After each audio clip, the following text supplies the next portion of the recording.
Hello and welcome to the Junkyard Love Podcast.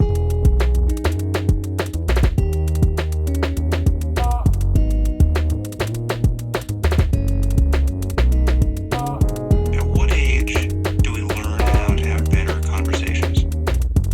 At what age do we learn to have better conversations with ourselves?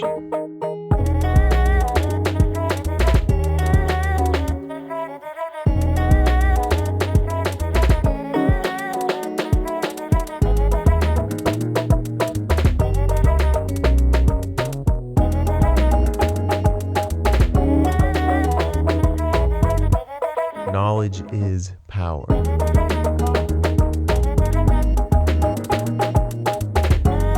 Reality is...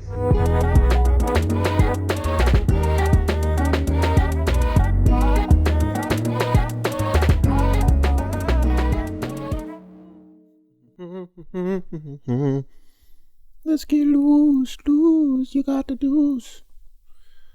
Hello, welcome to the Junkyard Love Podcast. This one's a little bit different. This is going to be a solo episode with your host, me, Jacob Rhines.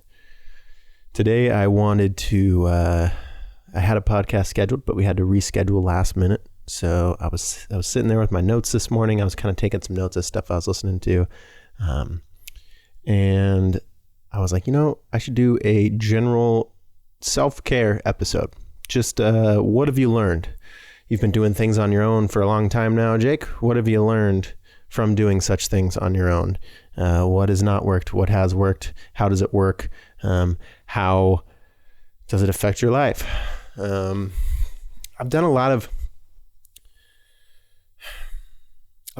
of different things, trying different things, checking them out, seeing how they work for me, seeing how they make me feel, exploring them completely, just remaining in disbelief and allowing it to just take me to what feels right, to what feels good, to where I feel the most like me, most centered, and to become familiar with what that means. What's our homeostasis? What is the place within each of us that we can say like, okay, I feel so comfortable, relaxed. I feel like me. I feel sane. I feel like I'm articulating my words correctly. My body's not bothering me. I'm not distracted by thoughts of the future. I'm not pulled back from thoughts of the past, anxiety, depression, right? And how did I get there? And what is it? What's that center? That center just, okay, it feels like I'm on the right path. It feels like this crazy life thing. I think that I'm doing okay. How do we get there? What's that feeling? If you're listening to this, you might have anxiety, you might have depression, you might have self-loathing, you might have guilt, you might have shame, you might have addiction, you might have anything. Guess what? It's because you're human. We all got stuff like that. Everybody's got their shit going on. Some people are really addicted to coffee and some people are really addicted to heroin. It's just what happens. But you can change. You can improve your life. You can learn more, insert new knowledge into your dome up here and become a better version of yourself. You can change the identity that held those things, that did those things that were not beneficial to you. You could really explore. I've spent the last couple years, just 100% in self-development mode. Just learning about myself and learning about the reality around me and learning about other people and learning how I perceive things differently than other people and learning how I can be the master of my emotions and learning how I can just see things from a different lens and change and really develop. I mean, I hardly recognize who I was a couple of years ago. I'm a completely different person. I don't respond the same way. My emotions aren't the same. My homeostasis is not nearly the same. I wake up in the mornings and they're way better than they used to be. I used to just wake up in the mornings and I wasn't pumped to be alive. But now I am. I'm excited. Partly because I think we got a puppy a few months ago and he just sleeps next to me. So I wake up and I see a puppy right away. So that's the first tip, is get a puppy. He's a pain in the butt, but you can't just be mad when you wake up and see a puppy just smiling at you, ready to be pet. So let's let's see. So I wrote a bunch of notes here, and this episode isn't going to be entirely structured. I think that I cripple myself a little bit when I try to structure things too much and I try to overplan them, or I try to, I'll end up writing like 5 pages of notes and then still thinking that I didn't really get the whole thing across, and then I'm just wore out from doing that, and then I lose my oomph and don't record the video. So I've got a couple pages of notes, 1.5 to be exact-ish, and I just wrote a bunch of bullet points that I'm going to scroll through. I did separate things into how to take care of yourself physically and mentally. But I was texting my friend Spencer, and we were discussing the importance of mentioning our relationship with others as well. How much and how easily does someone cause you to lose control of your own emotions? How is one small interaction, one small thing someone says enough to, push you away from the control of your own emotions, push you into a thought, right? Into a thought about the thing that they said. And then sure enough, it's been an hour and that thought became just a feeling. And then you're the one who had to feel it. They typed something online. They said something in an interview. You saw something on TV or the news that you didn't like, and it caused you to have a bad time at home.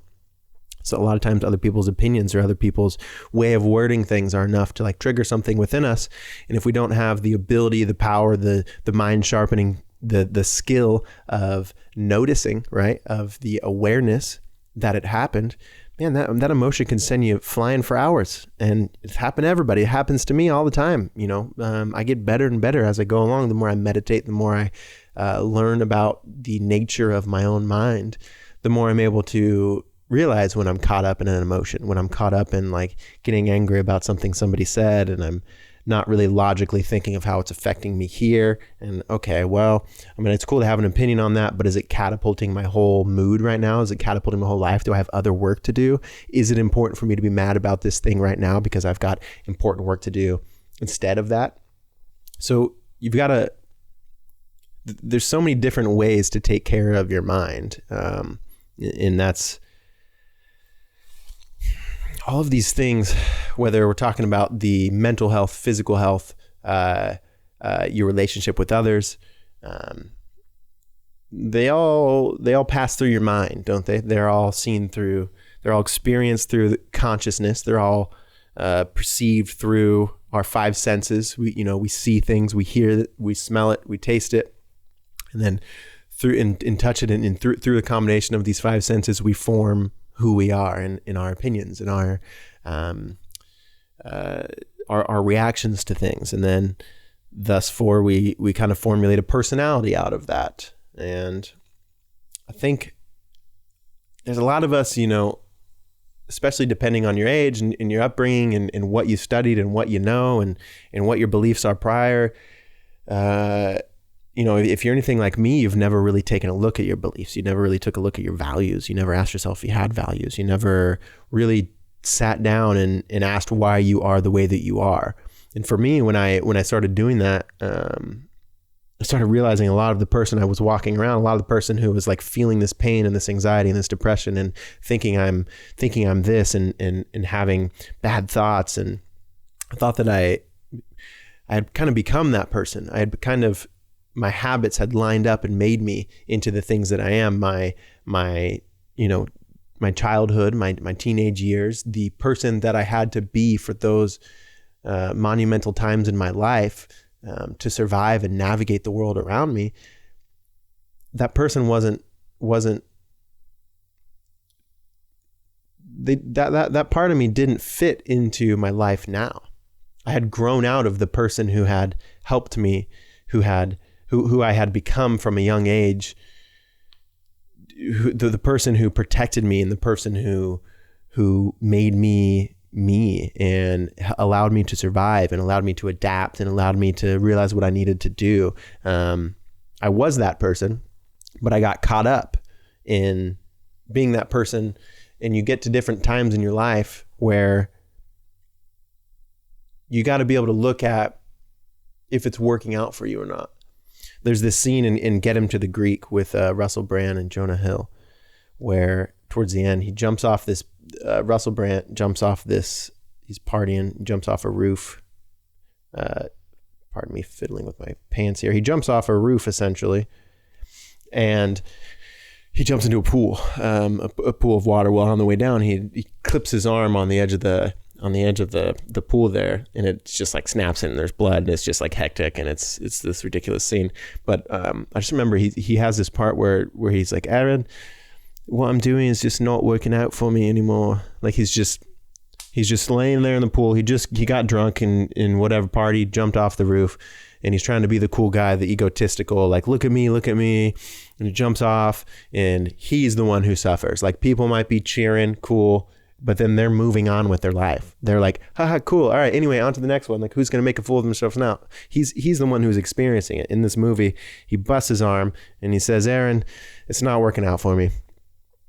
And I think that, maybe that's kind of where I got, as I just realized through circumstance, through finally not making myself just the victim of all these things. Like, oh, it's crazy how much bad stuff happens to me, like blah, blah, blah, but I wasn't doing anything to help it or aid it. I think that I just realized that it wasn't working out for me, right? The way that I was doing things was not working out. It worked great for my 16-year-old self, the person that I had to build, the person who had to survive my childhood years, who I built to be a savage, to be a tough kid, to be independent and happy and inspirational and funny. Like the person that I built at the age of 15, 16 was perfect for that time in my life. But ask yourself if you're at a time in your life where the person that you've built doesn't seem to be fitting very well with that puzzle piece. Is it time to change? Is it time to take a look at what am I doing? What have I been doing that isn't getting me to where I want to go? Because we get so caught up with looking at our life right now, looking at, it's our instant gratification mindset has really changed our perception of our everyday reality, especially if you're someone who is enveloped in social media and news and just technology, a lot of input, right? The input changes our everyday actions. It kind of, if you're not aware of how things affect you from the external world, how the information, how the things you're consuming affect your everyday thought patterns, you've got to take a second look at it. You've got to say, okay, what am I thinking about? Why am I thinking it? Who am I arguing with? And why am I arguing with them? I think that if you, let's put it this way, one day you're going to die. One day, listener, you're going to die. Just like I'm going to die. I'm going to pass away. I'm going to leave this earth. And who knows what comes next. But the way that I see it now is I ask myself, what do I want to have had experienced? And I think you could also ask yourself, what did I spend my time caring about? Right? So imagine being on your deathbed, and this doesn't have to be a solemn thing. This is not a sad thing. Life is made beautiful because of death. Life is made beautiful because it doesn't last forever, right? Wonder is not knowing. So I think if you ask yourself, what have I spent my time caring about? If you kind of envision yourself, use your imagination here and just think of yourself, like look at your body and like, man, what am I in 60 years, in 70 years, whatever, how long it is, when I'm like, okay, well, it's that time. My body is biologically ready to roll. Let's do this. Like, are you gonna be proud that you argued with all those people on Facebook? Are you gonna be proud that you spent hours and hours getting the right Instagram photo? Are you gonna be proud that you were not present at so many different places because you were on your phone caring about the wrong things? I think that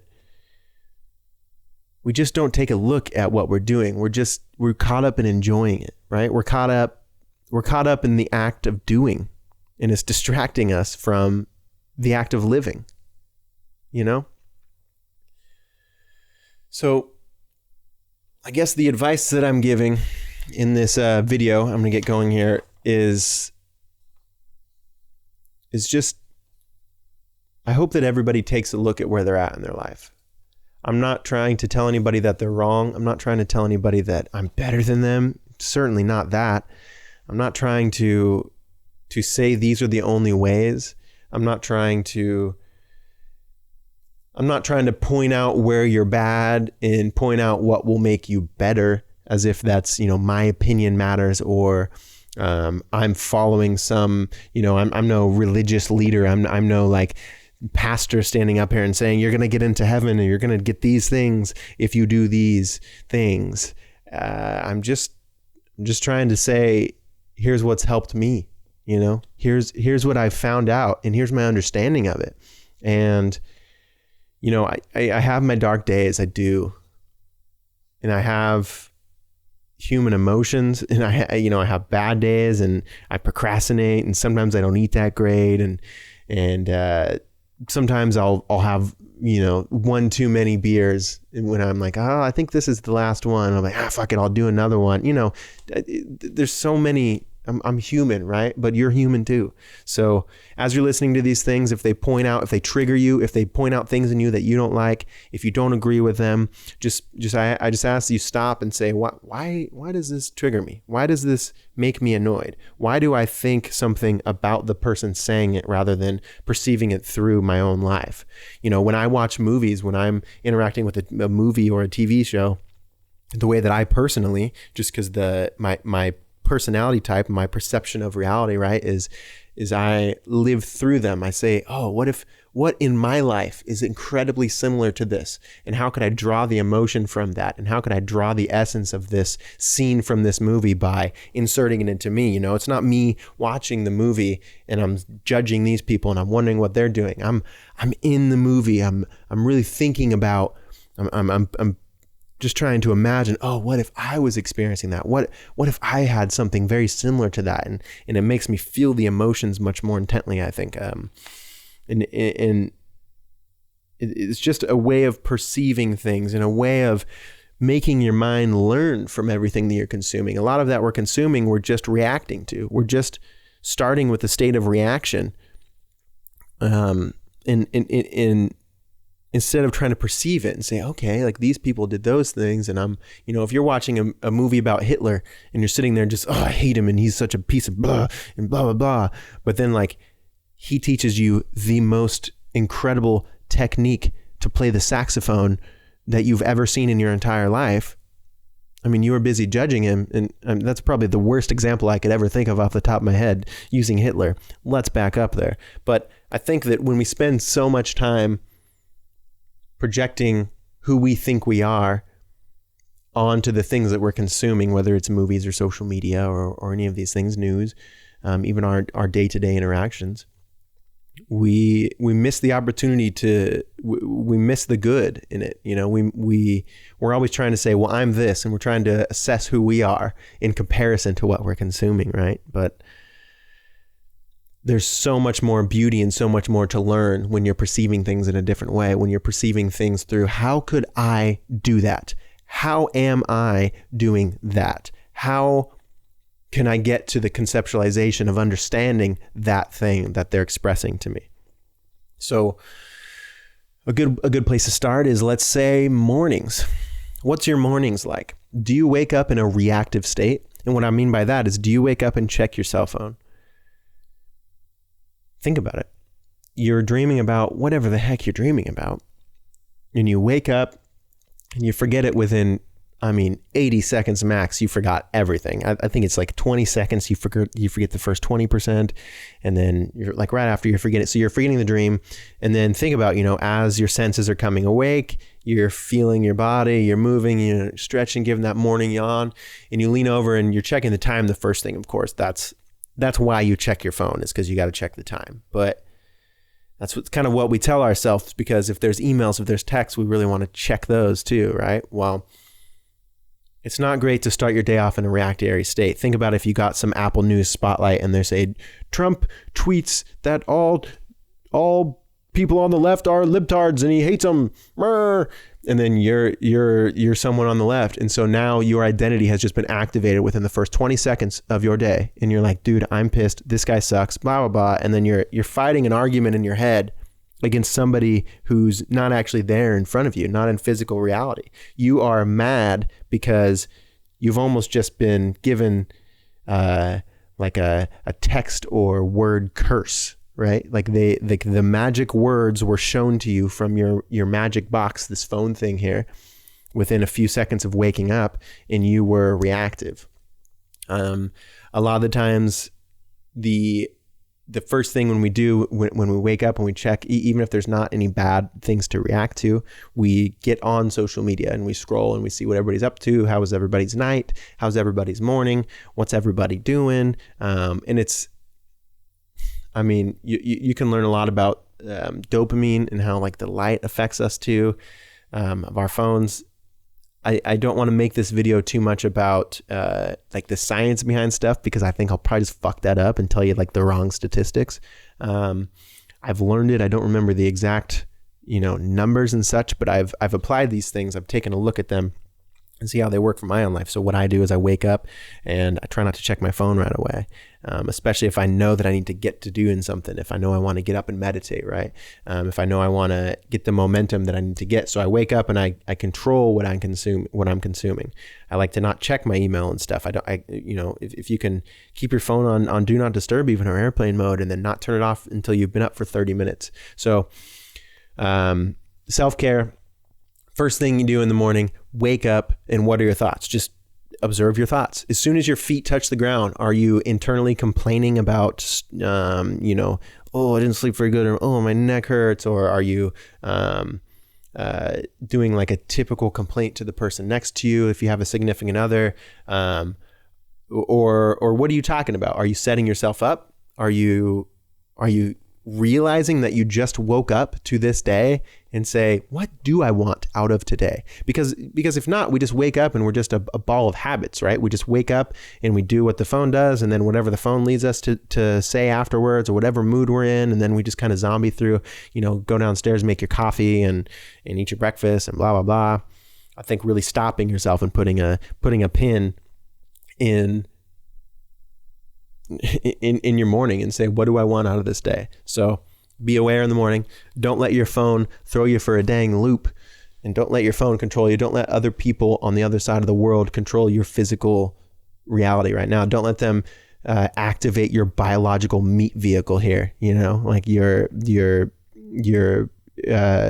what's it, amygdala, the back part, the reptilian part of our brain that keeps us alive, the fight and flight, the fear that gets activated by a text. You can get triggered. Listen to this. You can feel the effects of bungee jumping from your thoughts in your bed. So you're laying in bed, heart rate monitor on you, and then there's a dude, say the exact same time the other side of the world, and they're doing a live stream of it. The dude jumps off, or he's about to jump off bungee jumping, and his heart rate's going through the roof. His physiology is boom, boom, boom, and they're measuring you laying in bed, being stressed out, having an anxiety attack, or being mad, or being angry and responding. You can, with your brain, make your body feel the equivalent of if you're about to bungee jump. Do you think that's good for your body? Do you think that's healthy? Because it's not. Notice when things are affecting you because of your phone. Notice when your emotions are going through a loop because of your phone, because of this thing, especially in the morning. Please take care of your morning. So get out of bed. What you need to be doing is stretching. Look at, we think of stretching and we think of working out as like these separate things than our everyday life. Like, did you work out today? Did you burn calories? Did you burn more than you output as far as calories? But we don't really look at health as like, how do I feel? What does my body feel like? If you have aches and pains when you wake up, if you have creaks and whatever, I mean, are you stretching? Are you drinking copious amounts of water to get all the lubrication in between your joints? Are we 85% water? You need to be noticing when you're having these things so you can fix them and start taking a check on them. For me, I wake up And I like to do a little bit of stretching right in the morning. It's a little bit difficult with young puppers blue now, but I try to make it work. I bend over and I slowly, and I try to stretch the micro muscles in my neck, right? I try to move my eyes around, move my face around, things that if you're standing in public, you'd probably feel like a total weirdo if you were doing. People would be like, what's that guy on drugs? What's he doing? Just like moving his face around and stretching and being weird. Well, you're getting judged for using your own body. Don't judge yourself for expressing your own body and exploring your own body. We're not made to be so stagnant, but we are.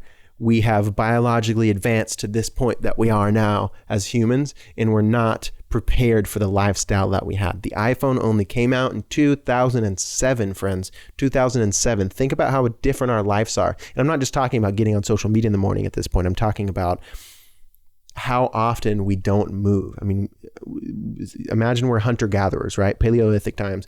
We're always chasing food. We're always on the move. We're always active. When you need something, you have to go make it. When you need to, you have to use your hands. You don't just you're sitting here for 8 hours and then someone walks over and hands you like a wrapped up piece of beef jerky that's completely cured and ready to go, and you start eating it. Times are different. We've adjusted. Or we've changed, but we haven't adjusted, right? So you need to get in tune with the modern times and get your body in tune with the modern times, meaning you've got to learn to stretch. You've got to learn to move your body. You've got to separate the fucking gym from physical health. And I'm someone who's always been working out. Since I was a 10th grade in high school, I started working out and I never stopped. I took no more than a week off from high school to the age of like 26. I constantly would work out and I would go to the gym, but I would never stretch. I didn't like doing cardio because it's like this like fun joke to just hate cardio. I don't know. It just becomes part of your personality after a while. Like, oh, I don't do cardio. And it's like you practically wear a shirt that says I don't do cardio, and it kind of just condemns you, I guess. But I think we do a lot of these little things to ourselves.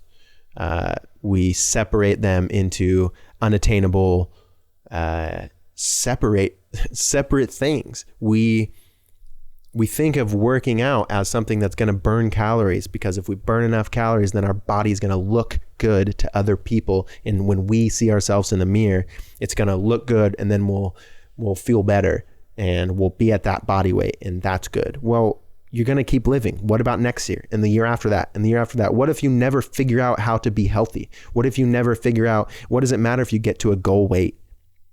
If you don't know how to maintain that weight, if you don't understand how your body works and how your body feels. We're so obsessed with weight, which is a great from here to there. Let's compare how far I've gotten. Let's see if I can push myself to be a little bit better in this area.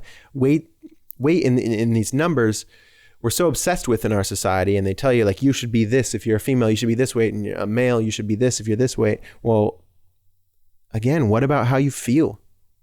Get good at sharpening how you feel. So wake up in the morning and do some stretches. You don't have to do it for 20 minutes. You don't have to do it for 10 minutes. You don't have to do it for 5 minutes. You can do it for 3 minutes. Just move around, move your eyes, move your body, move your fingers, and breathe. Breathe. Are you breathing into your belly, or are you breathing from your chest? Are you shallow breathing? You can change your physiology. You can change where you breathe from. I used to breathe from my chest. I worked out all the time. Would always be working out, but I never thought that I had to change my breath. I would breathe like kss, kss, kss, along with my workouts, but I didn't realize where I was breathing from. I didn't realize where I'm feeling the breath. So you can get in tune with these things. You can really start learning about your breath, start getting intimate with your breath. There's a lot of breath work online. You could look up Wim Hof breathing. You can do all these anxiety breaths. There's a lot of, when it comes to yoga, there's a lot of breath work there, but even the stretch outside of all this breath work and all this, we see like in the holistic medicine world, we see a lot about breath work.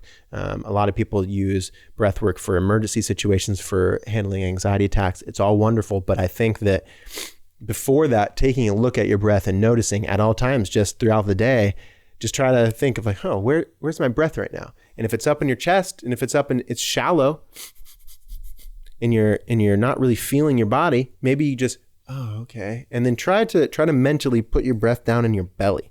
And maybe that sounds weird, and maybe that's not something you can do right now, but I assure you, as someone who was not able to do that before, who just had shallow chest breathing my whole life, even though I was running and working out and doing all these things, I never took a look at my breath. So put your breath in your belly. There's plenty of research online. You could look up about breath work. BPAT, Ben Pakulski? I always forget how to say his last name, but he's a wonderful dude. He's like the yoga bodybuilder. He's got a couple podcasts on breath work. Check those out. So in the mornings, you wake up, you're stretching, you're doing a little breath work. It hasn't even been 4 minutes and you're already feeling better, right? Whatever you were thinking, or imagine walking on your phone and you're texting your keyboard warrior on Facebook back, rather than just taking care of yourself and taking stock of what's in front of you. So breath work, stretching, love your body, learn about your body, and don't judge yourself about where you're at right now. Don't say, oh, I am good at breath work, or oh, I am bad at stretching, or my body doesn't move. Well, of course your body doesn't move because you haven't fucking moved it much. Move around. And remember that life is long, man. Life is a journey. It's not just right now. We always want to define ourselves by right fucking now. Who am I right now? And where are my muscles? And how do I look right exactly now? You never get to the point. We think that we're getting somewhere, like we're going to arrive at these places. And all right, well, when I look like this and I have an 8-pack and I'm perfect and I'm good to go, that's all I ever need to do. Well, what about the day after that? Learn about your body. Smell and environment. So smell was a weird thing. Like I said, I'll skip around here. Smell is something that for me is a big deal. It's more of just sense, and it's less about the smell, like there's a magic smell. But in the mornings, I have my own little like Zen habitual things working from home here. I do like a citrus scent. And for me, I've just given myself like, okay, when you smell that, you get it going, it's part of your morning routine. Like I'll get my coffee going. As my coffee's going, I'll walk around and I'll refill my essential oils, and it's just lemon and citrus.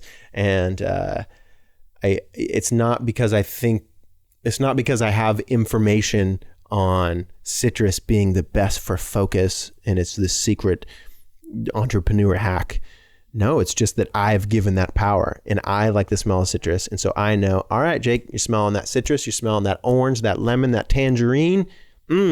That smells great. It's time to work. It's time to focus. It's time to be lively, time to be grateful about the life around you, right? So I give those things power. So if you have a scent, if you have something that every morning, even if it's only for 20 minutes as you're kind of like getting ready in the kitchen, whatever, like if you have a favorite candle scent, light it. And what does that scent mean? And you can install these things. So when you smell them, you're like, oh, okay. All right. We're getting ready for a good day. You know, we let life happen to us. If we don't really prep for our day, if we don't really ask ourselves, like, what kind of mood do I want to be in today? You know, maybe we're just going to be in the mood that other people put us in. What about that? Lights. So this goes back with screen time. You want to make sure that, you know, even before bed, you want to make sure that you're not shoving a ton of blue light right into your eyes. I got to say, I'm pretty guilty of that myself. There is on iPhones, there is a nighttime mode. I'm sure everybody knows about that. There is blue blocking glasses. If you work from home or you consume content a lot before bed, you can put on blue. They block certain UV rays. I'm not sure exactly how it works. My friend Dev got me a pair. They do work. It helps you shut off certain dopamine triggers in your brain, or relax them or slow them down. I'm just a DJ here. But lights in the morning as well. So right along with screen time, right along with morning and night screen time, how much you're consuming is, for me, I've got this thing with Philips Hue lights. I love the Philips Hue lights. I got lucky and my friend had like gotten me a bunch of them or given me a bunch of them for cheap. But so I have kind of like just every morning, like certain times in the morning where I change the color of the lights. I change the dim in the room, right? And I have like my alarms go out, you know, like I think it's 7:30 in the morning, and I have my lights turned to a certain thing, and it kind of tells me it's different times of the day. And that's another thing, just on top of scent, right? It's not a magical thing. I'm not saying that like God comes down and he's like, if you get the right hue of blue, you will unlock enlightenment. No, it ain't like that. It's just because I say, this is the color that I prefer in the morning. And it also, and I have installed that color, I've put in that color, and I continuously use that color every day because I have chosen that is my focus. That's my motivate. That's my, let's get going. That's my good morning. It's wonderful. It's great to be alive. You know, we don't think about these things. We don't really stop and take a look at our environment, but you can, and you can adjust your environment and you can make it work just great for you. So if you don't work from home, maybe you have, get one Philips Hue or get one, they have so many different lights, smart home lights, where you can set timers to where it does a certain thing at a certain time in the morning. And it's just another reminder of how you want to be and how you want to live your life and how you want to set your mood to be. So set up your mood for that.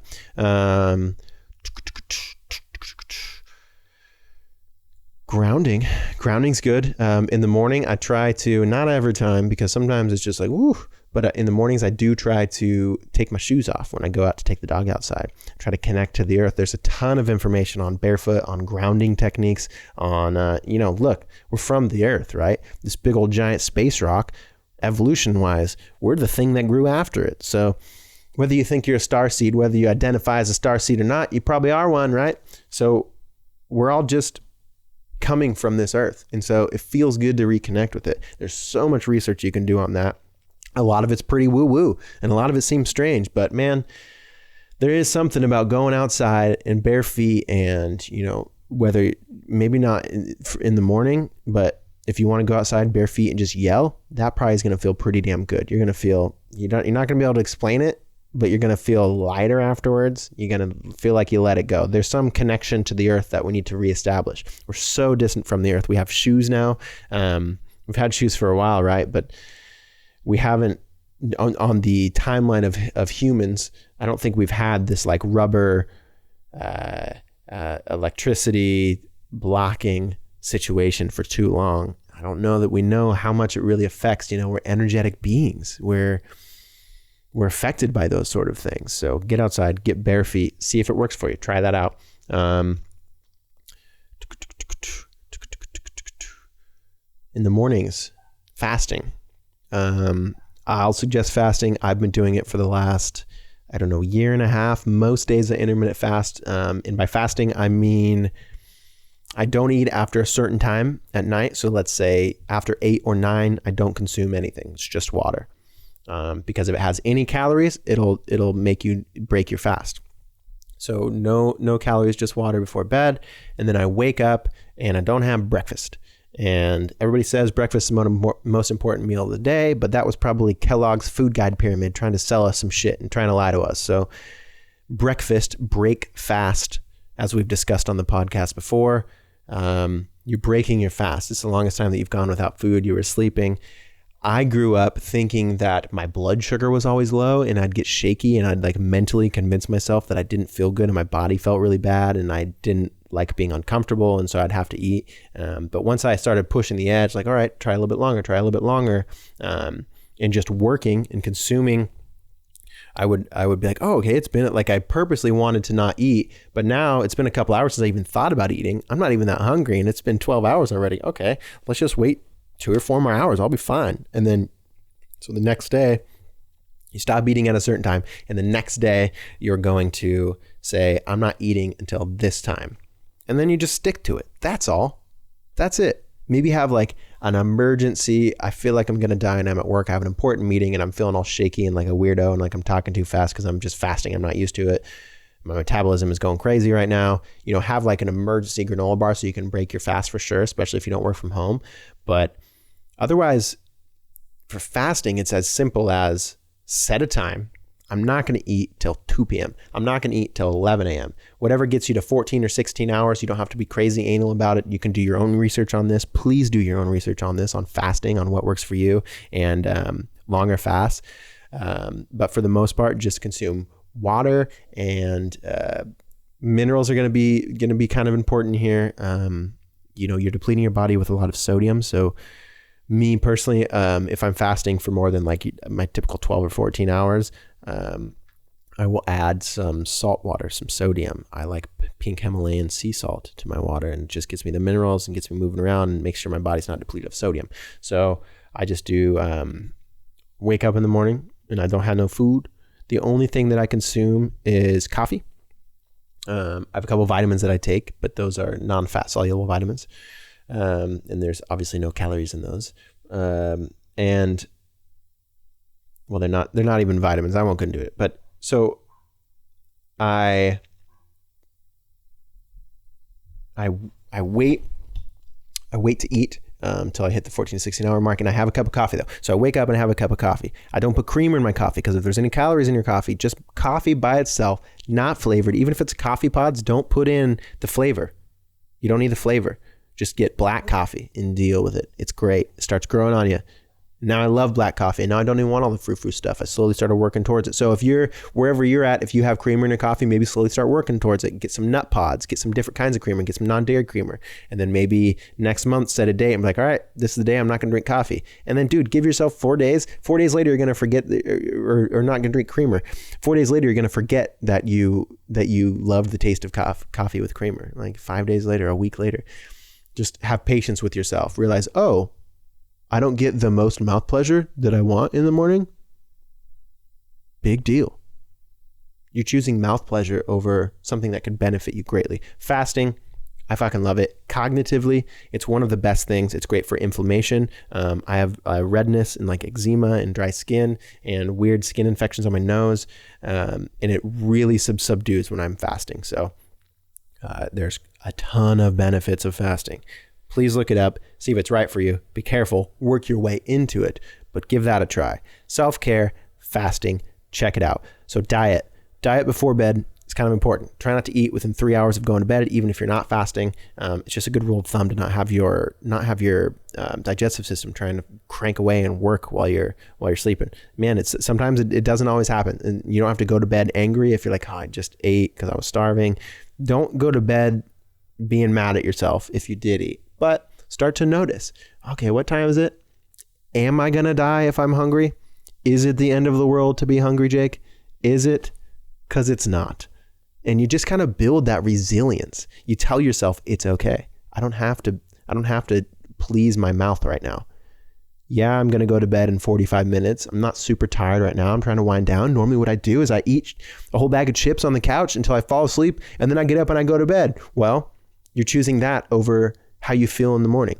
When you start, especially with fasting, but if you start not eating a bunch of shitty food or not eating any calories within 3 hours of going to bed, you start waking up a little more clear. You notice how much your stomach, your tummy affects your cognitive abilities. So food before bed, diet in general. I'm going to try to cover this just briefly. So for me, a lot of it is being honest with yourself about your diet. A lot of it for me is like I would eat so good 4 times a week, and then the other 3 days would just be punishment. Like, all right, I ate my 4 times good, and now it's just wreak havoc on this poor meat vehicle you have here, Jake. Wreak havoc on it. Eat as many muchas gracias burritos as you can. Get all the green sauce. It's your feeding time. If it's these 3 days, I would basically be like Friday, Saturday, Sunday, I'd be like, let's go in. I mean, I'd have maybe like 1 or 2 meals of like, you know, veggies and steak and stuff, but I would not even have a limit. I'd be like, whatever my mouth wants to consume, I'm just going to eat all of it. Give me all the candy, give me all the burritos, give me all the pizza, give me the fast food. And I thought that was good. And I didn't think it was good. I thought that it was okay. I knew that I wasn't like a superstar athlete. I'm just trying to maintain living my life. I'm trying to have some beers and a burrito, you know, but these things add up. So if you're like that, if you have 4 days on and 3 days of crap eating, maybe lower it down to 2, or maybe try to have 1 cheat day. When it comes to diet, we overcomplicate it so much because we count our calories and we try to add up to our goal weight. And, you know, there's that weight thing again. That's why do we care about that? It's because the people who make money off of us buying these programs and all this shit, they tell us half the information. So we get involved and we stay stuck on these things. It sucks.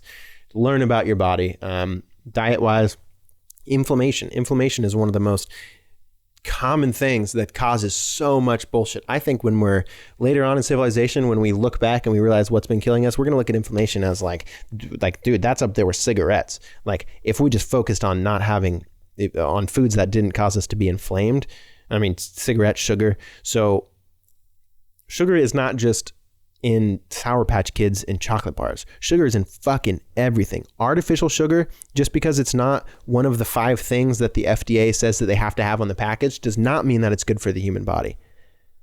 Don't trust these companies that are telling you that it's a diet or it's a fat-free or it's a blah, blah, blah.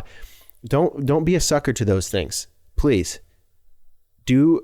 You can do a little bit of research, like learn about these things. It seems like it always goes in a circle, right? Like everything in the men's fitness or the muscle magazines or the whatever, and not particularly men's fitness. I don't know much about them, but the everything contradicts each other. Like what you read this week is not what you read next week. In the issue next month says that they did a new study and everything they learned about the caloric intake of these ages, blah, blah, blah, is wrong.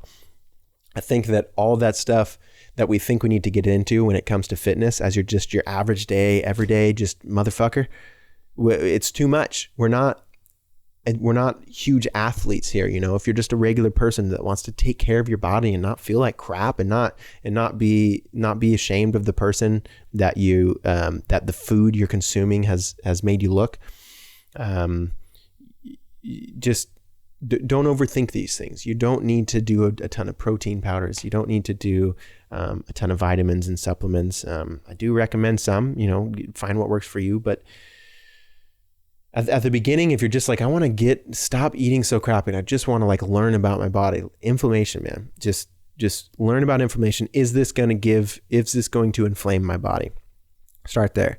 And then from there, if you don't want to count calories, I don't like counting calories. I don't think it works. I don't think it reaches towards the right goals. It doesn't really emphasize on my correct why for me. When it comes to food,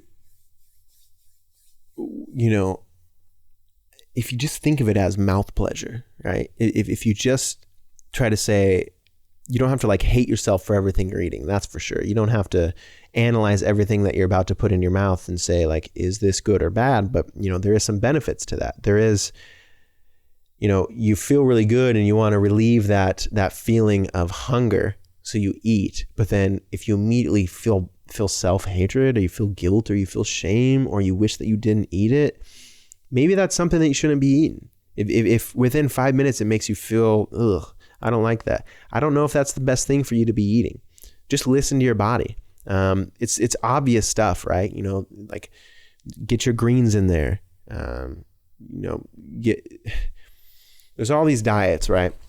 There's all, there's keto, there's carnivore, there's paleo, there's Whole30. Whole30 was one of the diets that taught me the most because it was just 30 days of breaking my like sugar addictions that I would justify and didn't realize that I had. So it helped me there. But I think that all these diets that are drastic, they get people away from the common foods. They get people away from like, okay, well, whether you're on keto or whether you're on Whole30 or whether you're on paleo, you don't eat fast food for 30 days. You don't eat fast food for these certain amount of days. You don't eat candy bars. You don't eat the things wrapped in wrappers that are instantly able to just pop in your mouth.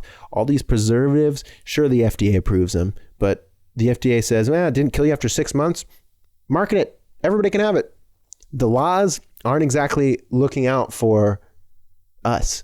The things that we're allowed to consume, they say serving sizes, but they know damn well that our human biological meat vehicles here are just, we're captured by these wonderful, amazing, like delicious tasting things in this bullshit that they say to market us. These foods are not good for our body when we're just shoving them in there. So enjoy your life, enjoy food, like choose your battles though. Don't punish yourself all the time, and don't say, I'm going to get going because I got that, or I'm going to start working on my health later when I got that, when I have time, when I've got that vacation that I want to get ready for.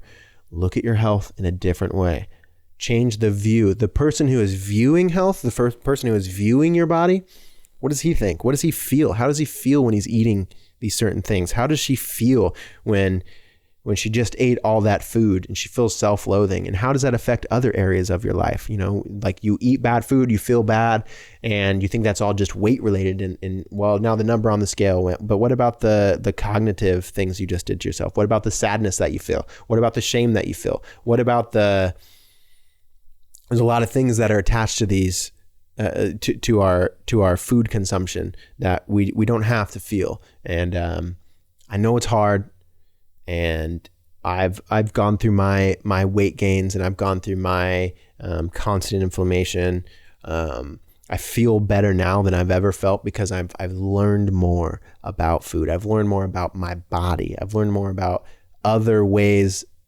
I've really let myself think in different terms and say what if, and challenge my beliefs. Like if you've been doing something constantly and it's not working out for you, if you've been doing the same exact workouts for years and years, you've been trying the same exact diet for years and years, and you're still like in the same place, you don't feel like you've learned that much, maybe you should shift what you're doing.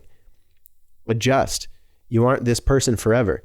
Take care of the rest of you. Take care of, how am I going to feel for the next 50 years? In 10 years, if you learn all the information that you need about your body, if you learn more about the human body, you don't need to remember these certain things that these diets sold you. You need to only eat these certain things. You just learn. So learn about nutrition and how it makes your body feel. And learning is not all statistics. Learning is not all facts. Learning is not all finding the right information and trying to compare this study to this study. You know, learning, you as an individual have to learn and learn how you learn, right? You have to figure out what feels good to you. Get in tune with that. I promise it's something that you can sharpen. And if you're listening to this and you've tried tons of diets, if weight has been a struggle for you, it's not something that you should feel ashamed about. It's not something that you should add a layer of like saying that you suck. You're judging yourself for who you are right now, and that's not how shit works. You've been experiencing and learning about your body in such an advanced, crazy society here, you know, like we've been sold so much shit food and so many addictions to different things. Like, think about how many people drink Diet Coke that don't want to drink Diet Coke. Think about that. We drink things that we don't want to drink. We eat things that we say we don't want to eat. Which one of these people is you? Like, oh, I don't want to eat that. Then why did you? It's because our habits and our addictions and our dopamine releases are set up. They're habitual. They're captured by the powers that be, by the evil corporations. They're trying to make us fat. If you guys have seen WALL-E, if you've seen the movie WALL-E, where they just like float around in those pods and they're like watching TV all day and then they're just sucking on big gulps. That's what we're going for. That's what they want, right? But seriously, just learn. Just learn. Just learn how you feel. That's learning.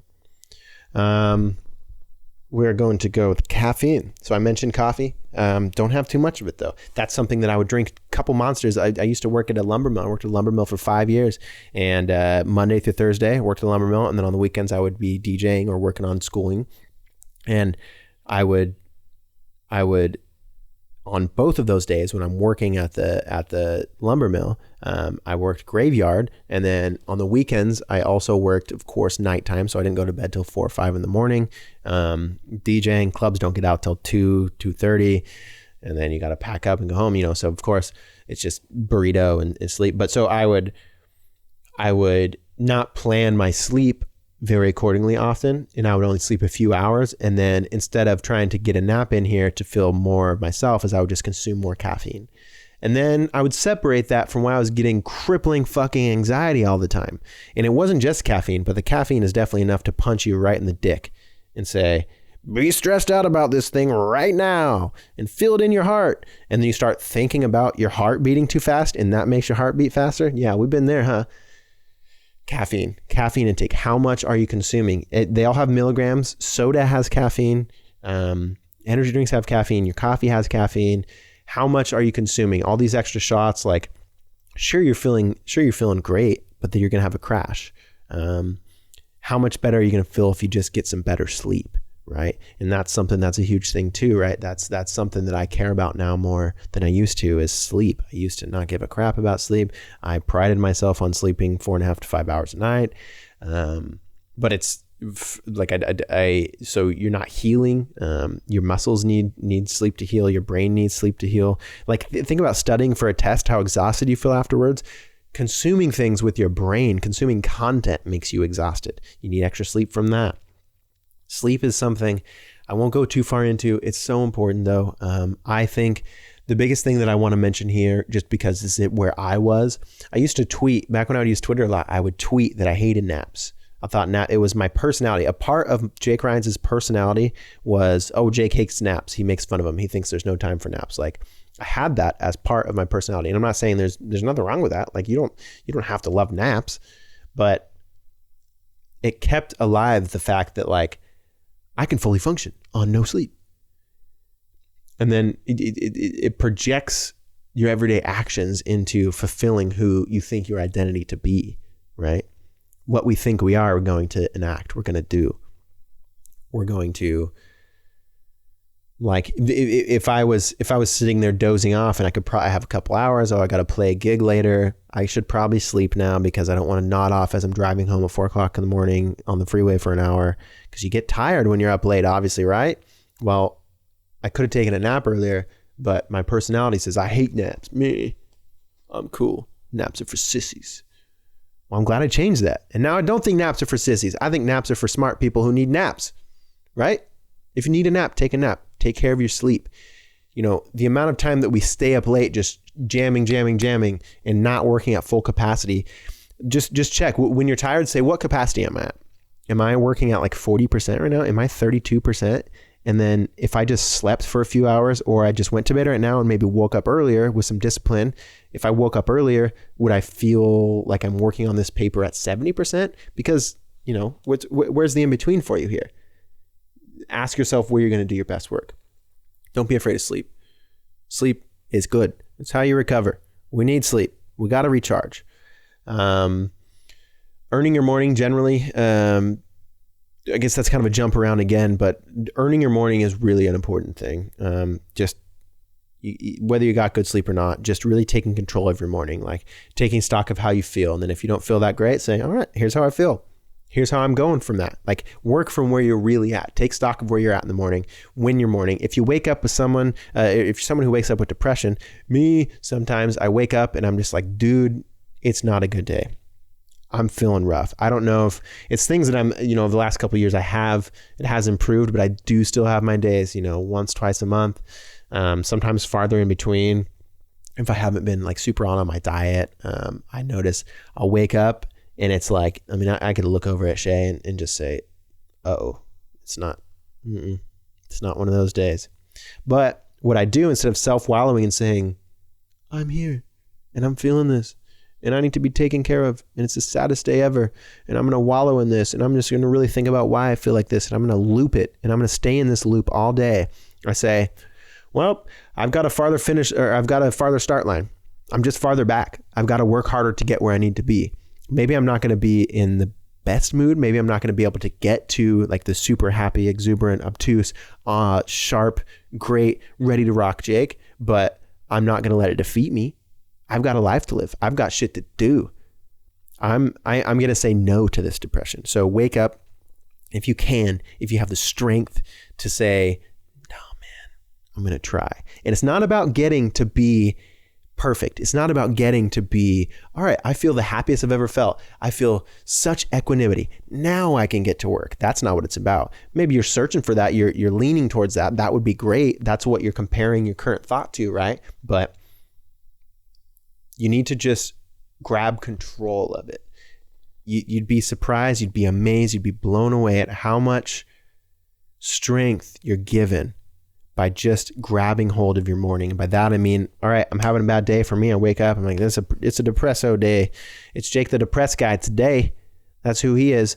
And then I get out of bed and I put one foot on the ground. And even if I'm feeling shitty, if I'm feeling groggy, if I'm feeling sore, my body's sore, my brain hurts, I just had a bunch of nightmares probably, so I'm just like not thinking about the right things. I put my foot on the ground and I jokingly say, let's get this bread. And I do a yeet. I do a little dab. If you're watching this on video, I put my fist with the palm facing upwards and then I 180 that shit, flip it over. And I say yeet. And it's goofy and it's dumb. And it's not a magic thing. But what did I say? You give things power. And that gives me power. I've done it enough times. I've added it. Like, try not to like kind of laugh at yourself, you know, try not to break out of it. A thought or a thought becomes a mood, becomes a personality, right? So the thought, waking up in the morning, like, oh, I'm not feeling great. Well, am I going to continue to feed this thought? Am I going to continue to ask my brain and justify why I'm feeling this thought? Am I going to say, here's why I'm thinking the way that I am. And of course I am, because I suck. And of course I'm this, and I'm justifying this, and I'm reaching back into my past and finding reasons why I'm feeling this way. And I'm really just trying to find comfort in safety of why I should not change my current mood and why I should not try to adjust where I'm at. Well, no, I'm feeling this way. All right, cool. Accepted it. Done. I'm feeling this way. I'm going to have to work a lot harder than I thought I was going to have to work today just to get there. That's okay. Let's get this bread.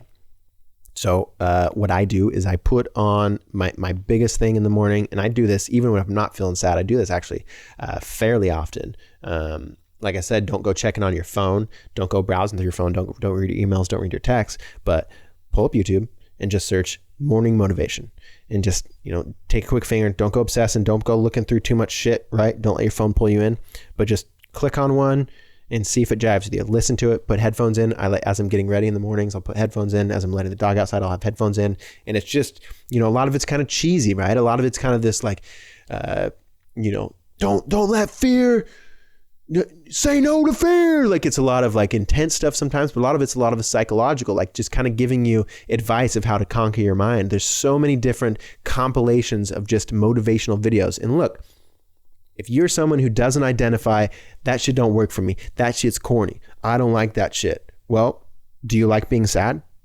Because here's something that works. Change what you're doing. Change what you're trying. If you wake up and your brain is trying to get you, or the food you ate, your diet, the things you drank, you wake up with a little hangover, whatever it is. If your brain is trying to get you in the morning, is trying to say, let's be self-loathing. Let's just go sit on the couch. Let's start our morning with that. Let's not reach for our goals. Let's feel this sadness and let's ruminate. Say no. There's tons of things you can do. But really, I suggest this one to a lot of people, a lot of different types of people, like people who aren't athletic, people who aren't intense, people who are really chill. I still suggest them listen to that shit. Like Tony Robbins yelling in your ear in the morning and giving you advice. It's putting different thoughts in your head than you had. And it makes you go, oh, fuck, he's got a point. He's got a blah, blah. And then before you know it, it's been an hour and you're kind of like, you got momentum on your other things. Well, if you don't want to do that, if motivation isn't your thing, wake up and stretch. Or if you wake up and you're feeling depressed and you're feeling super sad, get active, move, do 10 minutes of cardio, go to your backyard and sprint. Go literally put some shoes on, put some headphones on, and sprint to the end of your block and sprint back and say, do I feel ready? Do I feel like I pushed that shit out yet? No? All right, sprint again. And if your neighbors look at you, wave at them and say, morning, guys. I've got depression. It fucks with me. I'm getting rid of it, though. They're going to say, oh, okay. No, whatever. Do your thing, man. I wasn't judging you. I wish I had the oomph to do that. Do what you got to do. Take care of yourself. Who cares what other people are talking about? Who cares about going to the gym? Well, you should care about going to the gym. But in that moment, in the morning, win your morning. Seriously, win your morning. Get in control of your thoughts. Tell yourself what you're going to do. Writing helps a ton. If you can establish a writing plan in the morning, even if it's just jotting down a few things, get a few thoughts, set a standard of, I write half a page a day. And then it doesn't have to be bullet point, or it doesn't have to be paragraphs. It could be bullet points. You could literally write, space it out. Like write 7 bullet points and you got pretty much half a page right there. That's enough. If you've got more the next day, if you can write like a whole page of like, hey, this thing's been bothering me, but now that I'm looking at it on paper, I'm glad I'm working through it. Like, write whatever. We think that we need to follow like a journal prompt. We think that we need to write something. Social media has changed the way that we type and the way that we word things that we're saying. We think that we word things in a sense of everybody else reading them, of everybody else consuming them. How is it understandable to everybody else? But when it's just you and your piece of paper, when it's just you and your notebook, when it's just you and your, I encourage physical writing. You can write in your notes in your phone or on your laptop. That's fine. But I encourage physical writing. I think it gets it down. It makes you slow down a little bit more. But It changes you, man. It's so important. Again, you can watch crazy amounts of videos on the importance of writing and how it changes your brain. And you could look at reviews all over Reddit. I just read one last night that this guy was talking about, like, I've been writing every single day for the last year and it's changed my life in ways that I couldn't imagine. Here's how. And he wrote like this long, just beautiful personal sharing. And it seems like his words were super articulate. And he talked about how he didn't realize what he was thinking about until he wrote it down. So maybe in the morning, just wake up. If you're feeling shitty, write down what's going on. And it doesn't have to be proper. You don't have to spell shit right. It doesn't have to be good handwriting. It doesn't have to be with the right marker. It doesn't have to be in the right place. Just write it down, get it out, figure out what you're thinking about. You don't know what you're thinking until you think. Right now, what are you going to say next? What are you going to think next? You don't know. Sometimes we don't know what the hell's going on until we write it down. So in the mornings, get physical, stretch, don't check your phone, try fasting, coffee, no creamer, get rid of the creamer, get physical and write. Try something different. Win your morning. It's this typical entrepreneur, like master the morning thing, but anybody at all, wake up 20 minutes earlier. Oh, and here's another thing. Snooze button, snooze alarms. If you're a snoozer, listen up. Whatever you're doing, if you listener right now, if you're a snoozer, I'm going to take 2 seconds. Snoozers, if you hit snooze in the morning, listen to me. You don't have to do that. You don't have to hit snooze. Think about this. Next time you wake up in the morning and you go to hit snooze, just say no, or hit stop and just get up out of bed. It's the seconds right after you turn the alarm off. I used to be a snoozer forever. Like I said, I worked graveyard. I literally went to work at 4:30 p.m. And then I got home at like 5 a.m. or something.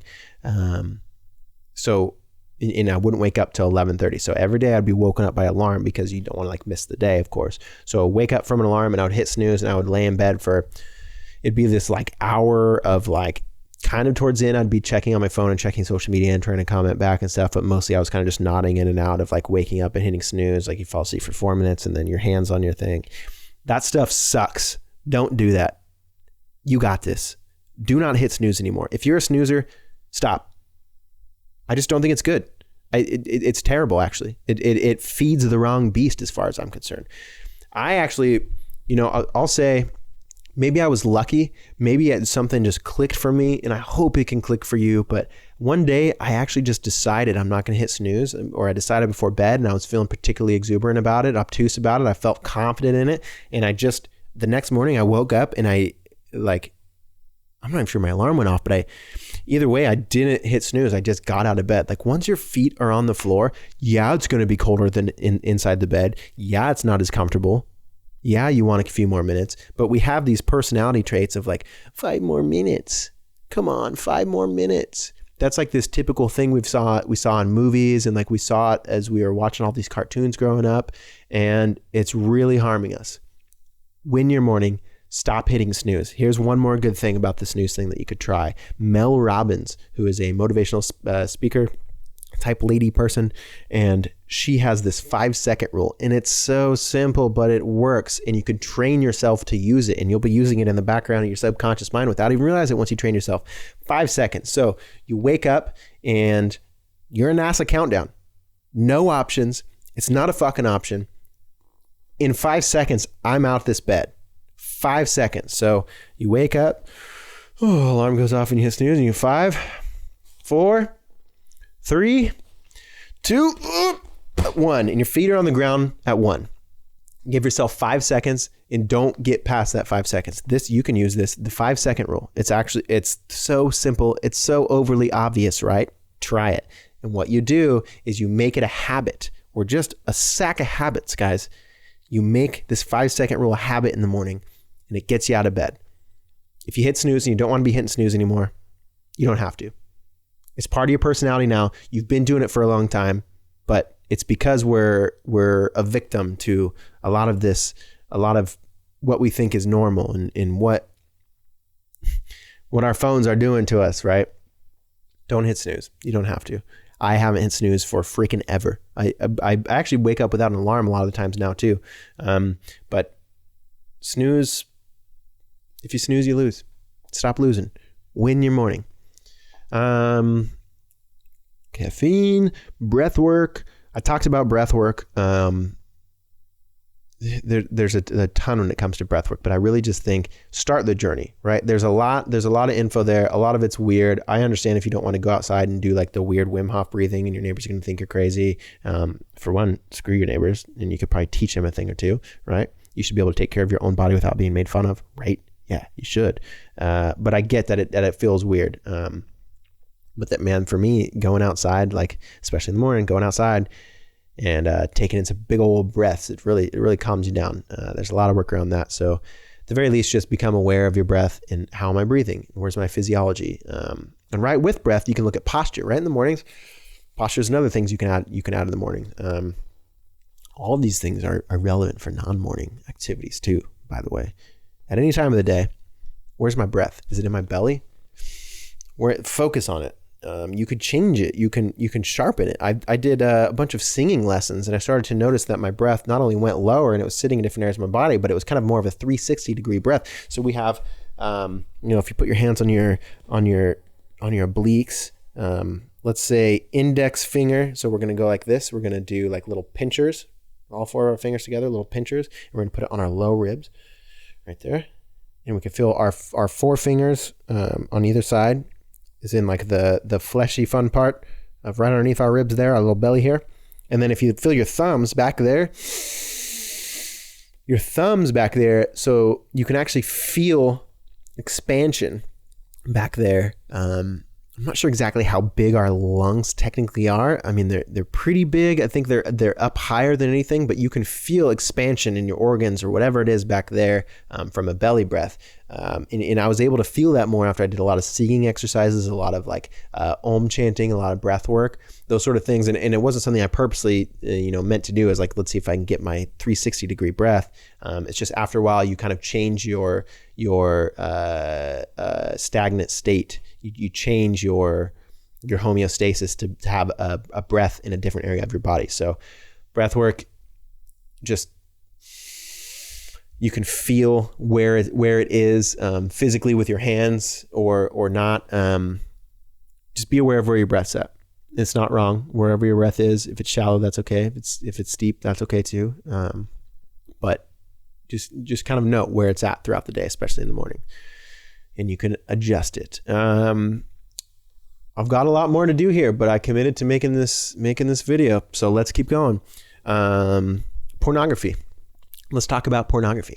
I don't watch pornography. I no longer masturbate to porn. I actually try as often as I can to not masturbate because I think that as far as what I want to accomplish in life, I don't think that having those thoughts are more important than the things that I want to do. So you can train yourself and you could realize how often you've been thinking that. I follow a couple sites or I follow a couple subreddits with thousands and thousands of people. There's like Porn Free and NoFap, and I've done a lot of research on it and I've listened to a lot of people's personal like, hey, here's why I stopped beating off and here's why and here's how it affected me. Guys, fucking Kangaskhan, however you say his name, dude, he is the only person who in biological times was able to see like as many naked women as we're able to see, as many naked men as we're able to see if you're a woman. I don't think that it's good for us to be consuming all this porn. It makes us look at each other as pieces of meat. I don't think that it's good to be seeing all your friends on Instagram in like bathing suits and all their sexiest outfits all the time. I think that it just sitting there consuming these things hour and hour and having thoughts that we're not aware of. I don't think that it's healthy for us. It's not healthy for us. It's not good for us. I think that it's something that could be addressed. It seems weird to talk about NoFap, to talk about masturbation, right? Like, why would you tell me about that? I'm not trying to give you some like, you're going to go to hell if you beat off. I mean, do your thing, man. We all got urges, but I do want to tell you that if you don't feed the beast, if you just start noticing when you're having these thoughts, start noticing when you're being a horn dog, start noticing when you're letting your thoughts be consumed on, maybe I should go, like, I got some time, like, see if I can squeeze in, a little beat off sesh. No, man. You start noticing that when it's like, do I want to do that? It's just like the mouth pleasure thing. Like, do I want this few minutes of pleasure? Is that more important than what I really want to do with my day, what I really want to do with my life? It makes you see people I think that we all, something we can't talk about, right? It's something that's super weird, but there is a sense of like guy or girl of like this like really biological part of us that's like way in the back of like this weird, uncomfortable, like, yes, would have sex or no, would not have sex with like this like grunting ape part of our brain, right? That is always on, and now it's on so much. And these motherfuckers sell you whatever they want with what they know will work. So people who are just addicted to porn now, and people who are just consuming so much porn, who are just, slaves to their lower conscious urges. Man, I've been there. I've totally been there. But I just want to, I want to talk about it because my life is a lot better now by not consuming those things, by not like, I don't fuck with porn. I don't watch it. It's wrong to me. And the farther distance that I've had from it is actually made me feel like a Christian dad about it or something. I'm like, no, dude, it's evil. I'm wondering like the titles, man, like porn. Okay. Let's really take a look at that.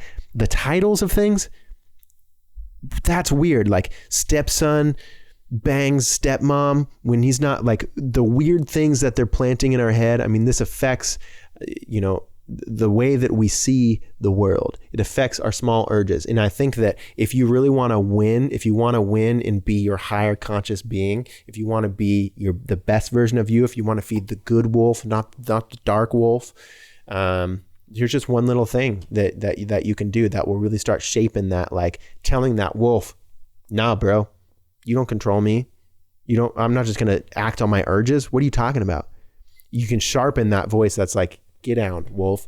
And you sharpen that by saying, I'm not going to masturbate. I'm not going to pull up this porn account. I'm not going to do that. I'm not going to do it anymore. I'm going to try not to do it for this amount of time. Wherever you're at, listen, if you're someone who looks at porn every day, all day, 6 times a day, you're just jerking and wanking, man. It's all you, man. That's your life. But it's affecting other areas of your life that you may not be aware of. And I want to point this out because these websites are making you a sucker, man. They're making you a sucker. Don't be a sucker. Don't let these fucking, don't let them catapult and grab your monkey mind, your reptilian brain, your lower conscious self, and let him have the driver's seat. Let him make the decisions. Don't be doing that. You don't have to. These people are trying to get money. They're trying to get you on their sites, and that is the goal. And they've gotten very good at it with social media, with porn, all this stuff. They're finding ways to dig into the deepest parts of like the weirdness of our psyches, male, female, wherever you are. It's just take a look at what's going on. Sure, it feels great, but I promise you that if you kind of just don't bow down to that beast and just work a little bit, like you had a relapse, big deal. Start again the next day. Like, all right, let's see if I can go 5 days without this. Let's see if I can go 10 days without this. Like before you know it, it becomes a thing where you're like, oh yeah, I haven't participated in, I haven't masturbated in months. I haven't masturbated in weeks. Porn. Like I don't really watch porn. Like, if it's your thing, like, I get it. It's totally fine. I'm just trying to offer some trying to have those weird conversations, right? I'm telling you, man, porn affects you in weird ways. Seeing everybody, Instagram ads, who you follow on Instagram. I used to follow a bunch of baddies accounts on Instagram, a bunch of like tattooed goddesses, a bunch of like tattoo, just like hot girls, and in the sake of it was literally to see hot girls, like to see and just, I never really looked at like why is it that I want this? Why do I want to see this? Why you don't like it's this, well, of course she's hot, there's that, but then you don't really ask yourself if that thought benefits you, if reacting to that thought benefits you, if consuming this benefits you. There's a great simple thing. My friend Eric teaches my friend teaches students. He says, is this helpful? He just says that sentence, and it always sticks with me. And the same thing, and you can ask yourself, is this helpful? And it's like, well, helpful for what? To feel good, yeah. But We're stuck in this instant gratification mode. We're stuck in this, let's just feel good now. Let's see what we can do to get as far away from uncomfort as we can. If you start feeling boredom, time to beat it. No, man. Don't let that shit catapult you. So just take a look at that sort of thing. Masturbation. Just don't let it control you. That's all. It's your body. Explore your body in whatever way you want to. It's your body. Just don't let them control your mind through your body, right? Mental health. Man, mental. I've been kind of talking about the physical, like what we got to do to take care of our bodies, and mental health, news, media. I mean, obviously I mentioned like consuming news in the morning. They're trying to get you on their platforms. How much, and this is not just in the morning, how much news are you consuming? Especially in times of coronavirus right now, when, bless me, when the world's on fire, like literally Australia's on fire. It's just really weird to joke about the world being on fire when Australia's on fire. But what are you consuming? What is the news telling you to think about? Because when you look around and you look at you get right here in your physical reality and you say, okay, who do I interact with? Who's in my family that I interact with? Who do I know? And who are my neighbors? Who are my coworkers? Because when we forget to see people who they really are, and we just consume a lot of content, we start believing the people around us and the people in our lives and the people on the screens are what we are told that they are. This is a person who's a left. He's on the left, which means, okay, well, I know everybody on the left has this list of things that they likely think. So as soon as you're talking to someone in real life, now you're automatically bringing all of your preconceived ideas to that conversation. And when you don't realize it, you're treating them as if they are those things that you preconceive about them. And you don't give them an open slate. And this is like a huge, huge reason why we can't fucking communicate in this country, in this world right now, because we are treating each other based off of the avatars that we believe each other to be. We are identifying with what we believe about each other. We are identifying with what the news media and what social media has said people are. And that just ain't the truth. If you're noticing you're in fear all day, just like I was talking about, you can bring yourself to a stressful state. You can bring yourself in bed. You can make yourself, your body's equivalent could be, I'm about to bungee jump. With your thoughts, you can bring your heart rate up and you're sweating and you're stressed out just as if you're about to bungee jump. You can do that to yourself in bed. So what do you think that someone else can do to you with the news? Right? And they know this. They know this really well. It's their whole entire business plan. And listen, you don't even have to consider like news to be evil. You don't have to consider it to be like Mark Zuckerberg, meh, or Jeff Bezos, you're evil. Like, but there's 6 companies running 90% of our news media, and they're not out for your health. So if you're not looking out for yourself, there's fucking nobody looking out for yourself. You need to look out for you. Because if you're consuming all this content and you're letting it change your mind and letting it choose what you're mad about and letting yourself argue with people. We have it's my 10-year reunion from high school, and there's like crazy amounts of drama, and there's people arguing, and there's people like meeting each other just at their wrong opinions, not as who they are as a person. The news and social media, the consumption of it are as an individual, if you're listening, your consumption of news and social media is under your control. You've got to keep that shit in check. It's going to change your mind. When I took a break from social media, I mean, it's Jesus Christ, man. I realized how often I was thinking the wrong thing, how often I was spending time arguing with people that it's just not really even an argument. I'm arguing at the thought above their head, and they're arguing at the whatever they think I am. I don't feel better about winning. I don't think that anything is actually solved through social media, especially like Facebook comments, Reddit comments. There's some good in Reddit comments, but when it comes to the news, like what they're telling you, what's going on in the world, or what we should be concentrating on, it's not important. It's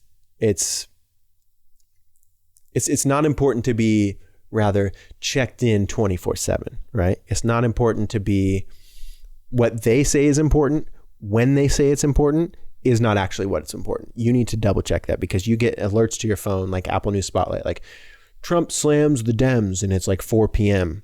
Like, and you're just like chilling. You had a great day. And then now you just from 4 to 5 p.m. you're like pissed about Trump slamming the Dems. What?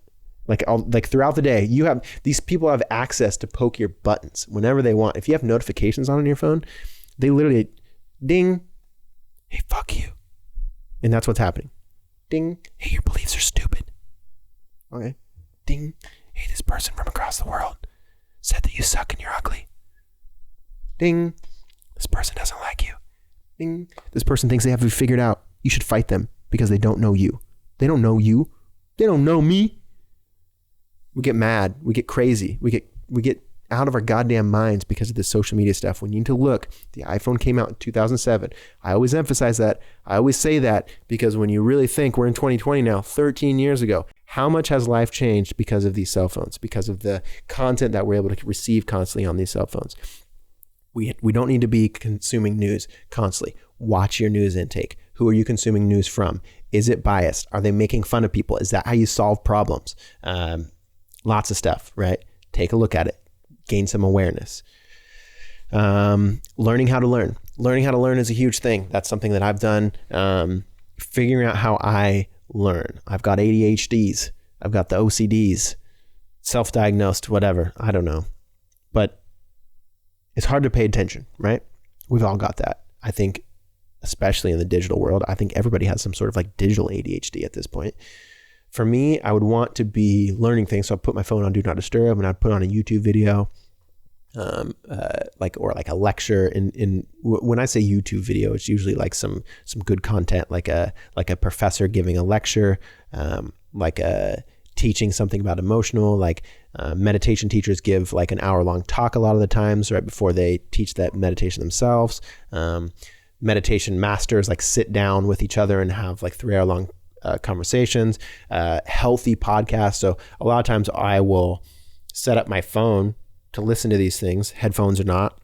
And then it's hard to pay attention, right? It's like you think of something else, or you get a notification, you click on that and that stops the screen, or you think of something else you should be doing. You don't have this consistent whatever. For me, I had to figure out how I learn, and I started to realize like, oh, I don't learn super well when I'm doing a million things, or when I'm just like aimlessly wandering around, or I'm letting myself click off of this all the time. So I would set like, all right, let's go, hit play, headphones in, and I've got sometimes a highlighter sitting next to me. I've got a page of notes. And I'm just, I'm not getting graded on this. I'm not getting tested. I'm not getting scored for this. I'm not taking notes so my teacher can check them. I'm not taking notes because I have a test coming up. There is no pass or fail. This is, how do I want to consume this content? How am I best able to learn this? So sit there with notes and just jot down some random shit and just whatever keeps you focused. Don't be writing too much, because that'll pull you in and start writing your own thoughts. And if it does, like if it's something that's important and it's sending you off on a spiral, pause that thing. Just don't get distracted. But another thing that I do, because sometimes note writing isn't enough for me. I find my leg twitching and I'm like looking around and I'm having trouble just listening, or I'll get distracted by a squirrel outside. So what I do is I use my fingerboard, Tech Decks. You guys remember Tech Decks from back in the day? Now they have savage ones, and they cost an embarrassing amount of money sometimes for the legit ones, but they've got like bearings and they're pressed ply, and they're great. They're great shape. They're wider. But so what I do, as I'm consuming content, or I'm listening to a lecture, or I'm, let's say, studying for something, I've got my pen and my pad. I've got my pen and my piece of paper. I'm writing it down, but then my right hand is just doing little flip tricks. I'm just mindlessly with my right hand playing with my fingerboard, and I'm not focusing on the fingerboard. Like I'm just trying to do the same kickflip 10,000 hours. Just try it millions of times. That's how you get good at that stuff. I've got my own private things. Like, so it's basically like while I'm sitting there twitching my leg, that's my leg twitch. I'm like deploying my attention to my hand to fingerboard. And that's how I learn. And so it works for me. Like, joke's on you, teachers. All those years that you took away my Tech Decks. Maybe I'm just being defiant. This is like the ultimate defiance. Now that I'm 28, I have mastered tech decking and learning. You can't tell me shit, teach. But another thing that you could do, so whatever your version of tech decking or fingerboarding is, like if you have like a little fidget spinner, if you have something that you can just sit there and spin around your finger, something that's kind of mindless, you don't have to think much, but it kind of deploys parts of your attention so you can consume this. And then set it down, like I'll use my right hand and I write with my right hand. So once I think of or hear something profound, or they'll say something that gives me another thought, or I'm like, oh, okay, I want to remember that. I'll repeat it out loud to myself. Talk to yourself out loud. That's another one. Repeat it out loud. Write it down. Set down my fingerboard. Write it down really quick. Set down that pen, and then get back. Okay, keep going. If you got to pause the video, you got to pause the video. If you need to shuffle back on YouTube, you shuffle back. So whatever way that you're learning, audiobook, you're playing it through Alexa, you're playing it through headphones, you're reading. Do what you got to do to learn. Something that I would do, I found myself fairly unable to sit down and read a book. And that's something that's probably not too shocking to many people. You'll realize that the way that civilization, the way that our society has changed drastically in the last 13 years or shorter or longer, whatever, we have, our attention span's different. Our attention span is way different, especially young kids growing up with cell phones, who grew up with cell phones. I mean, I was in high school when cell phones were coming out. We had the Razor. I graduated in 2010, and so we were riding the wave of technology, But now we're able to look back and say, okay, how did this amazing, cool things that we had, how did they affect us? And now we're able to see, like, man, our attention span is super affected by how often we're on this thing. It changes everything about everything. So is your attention span now? Who cares how you were back then, right? How old are you right now? You're this many years old. You're this day old. How's your attention now? Do you need to change something? Do you need to try something new? Assess where you're at now. If you need to try something that I would do, is I would oftentimes get the same book and audiobook. I guess not oftentimes, but I've done it a couple times. I would pace back and forth in this room, and it'd be playing over my speakers loudly on Alexa, and it's playing the audiobook, but in my hand I have a highlighter and the physical book, and I'm listening and I'm reading, and then I hear something and I highlight it if I need to, and I keep pacing back and forth. You could even set a timer and set it for an hour, set it for a half hour, 10 minutes a day, 20 minutes a day, whatever. Learn how you learn, my friend. Change it up. Who you used to be before all this crazy ass technology changed our brains in tons of ways, you may not learn that way very well anymore. And by learning these things, you may be able to actually learn how other people learn and help them a little bit better. Like if you're a parent, you're going to want to learn how they learn differently, because they don't learn the same way that we learned when we were kids. It's just different. So try different things. There's no wrong way to learn. Just literally say, how am I consuming this content, and what am I remembering from it? Do what you got to do. Like if your brain is still in the morning, let's think if your learning is after, say you get off work at 5 and you're like, all right, I got 2 hours to learn every night from 5:30 to 7:30, and then it's family time. I wind down and watch TV, I eat, whatever. 5:30 to 7:30, that's your learn time. Well, set it aside and plan it and say, I'm going to do this. And then actually talk about how you talk with yourself, or assess at the end of those 2 hours, like, okay, what did I learn? Give yourself a summary even. And hey, also be an adult, smoke some weed or drink some wine, right? Like I've got a glass of wine on my once a week learning about mathematics. Like if that's what gets you to pay attention, that's what makes you like, all right, I'm relaxed. We accompany like weed and alcohol.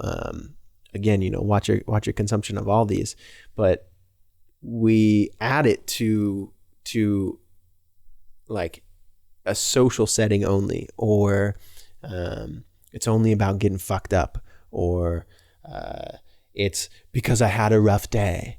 Our why behind a lot of these things is controlled by other people's ideas a lot of the times, right? So what works for you? Having a glass of whiskey, having a glass of wine, treating yourself to your favorite IPA every Tuesday night so you can get 3 hours of learning in. Set some time to yourself. We've got to learn. We've got to be learning, no matter how old you are. I think that in our society, we have a cultural blind spot of learning. We think that we stop learning after school. Like once nobody's teaching you, we fucking throw up our papers in the air and say, I'm never learning again. And we're proud of that. That sucks. Don't be proud of not learning. Find a way to learn. And listen, you're always learning. You're learning at all times. You're learning 24/7. Whatever you're consuming, these people are telling you what to think. What are you thinking about? They're giving you things to think about and you're thinking about them.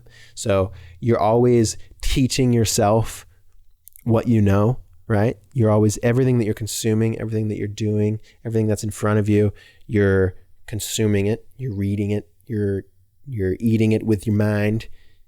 And then what are you doing with it? How is it affecting your life? Like if you're only learning about what the Kardashians are doing for 8 hours a day, that's your hobby. Like your hobby is filling your mind with Kardashian information.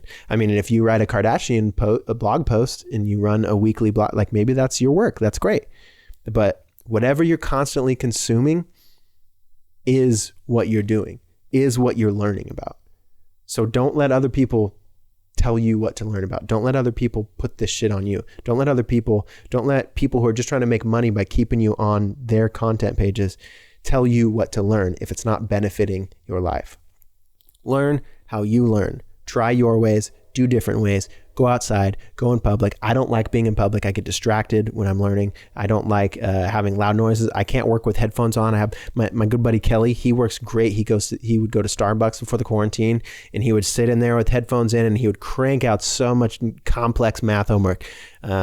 And it was always so impressive to me. I was like, dude, I don't know how you do that. How do you not get distracted? But he's a social guy. He likes, taking his headphones off, bumping into people. He's able to get right back to work. He kills it in that aspect. But I know me, because I've learned how I've learned, I don't work well under those circumstances. I work well when I'm by myself and I have the things set up with how I need them set up.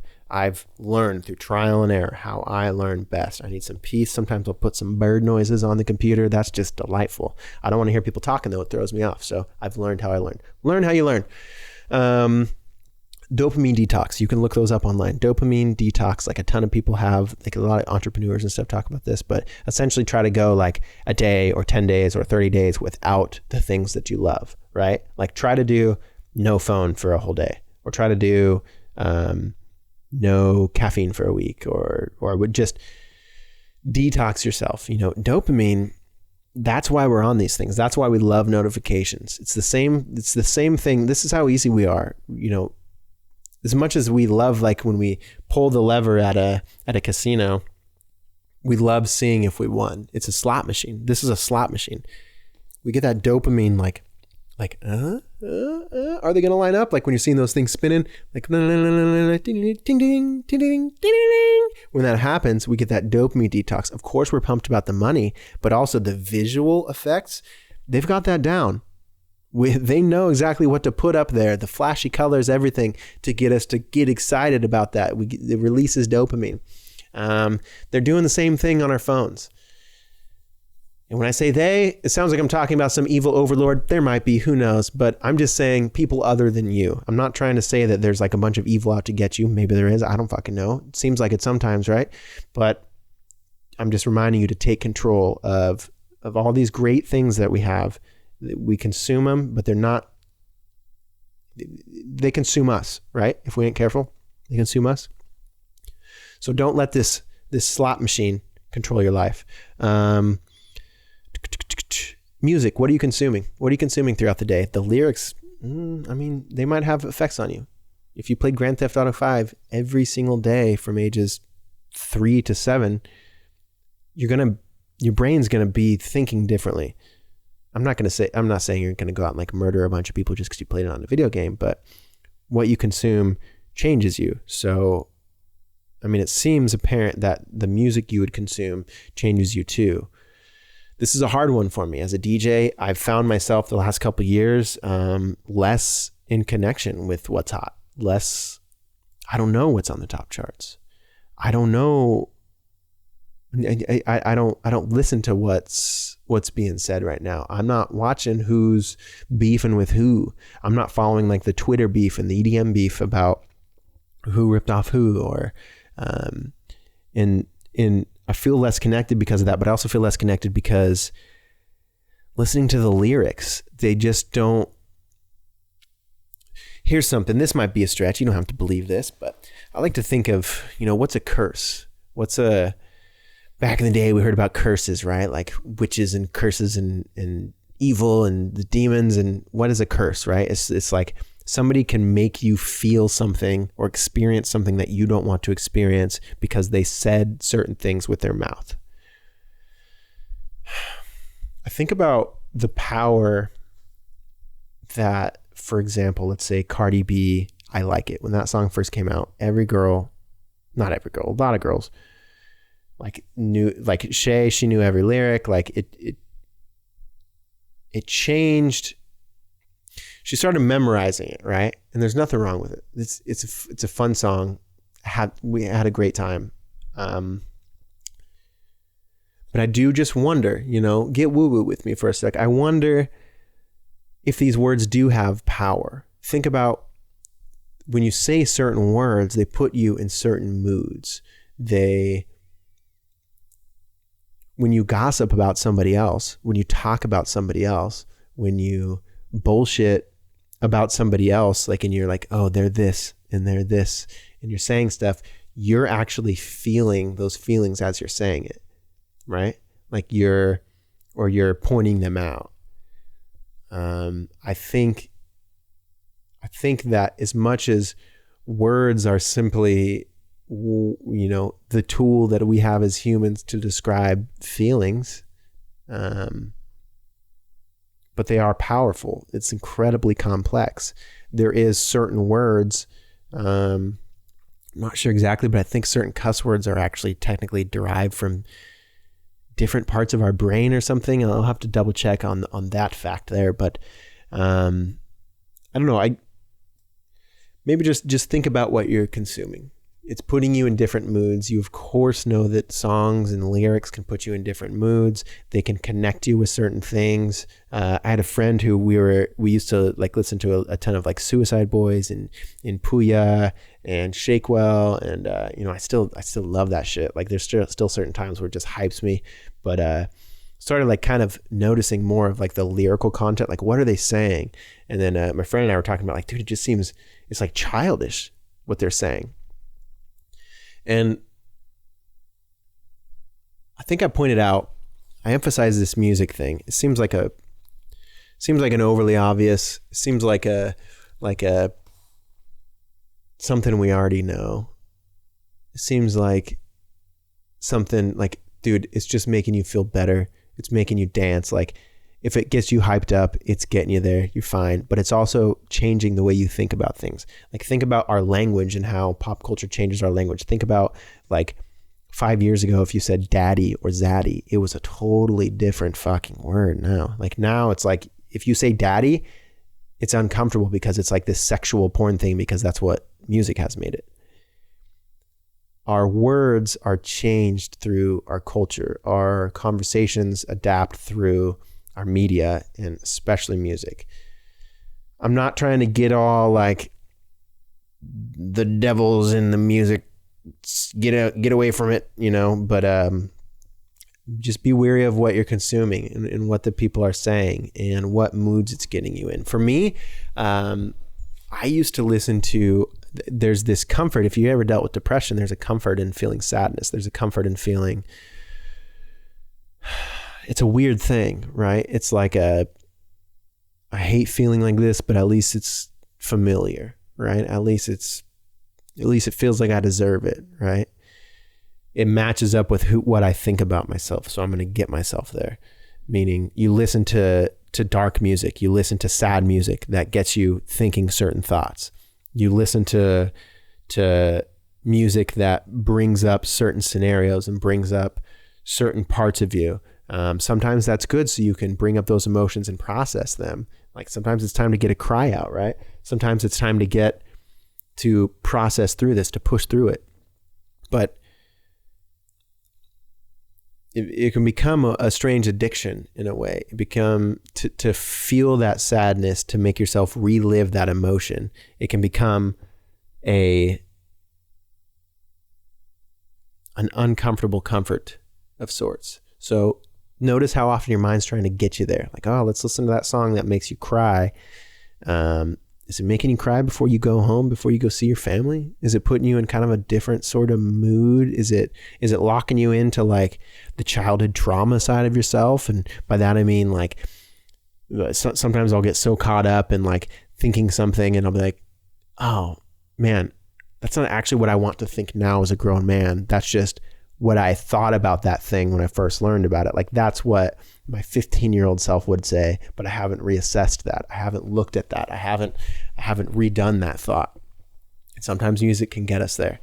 I used to when I was driving home after work, like it was always hard to like listen to upbeat like party music after you've just been playing for 4 hours at a club or a bar.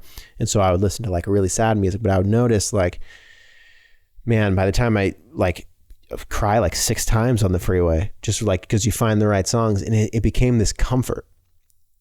There's part of it that's good, right? There's part of it that's, you got to drain that shit. Listen to sad music if you have some time to designate, but like right before I'm trying to go home and wind down and get better in my thoughts and kind of like recharge my batteries, you know, like let my ears kind of like slow.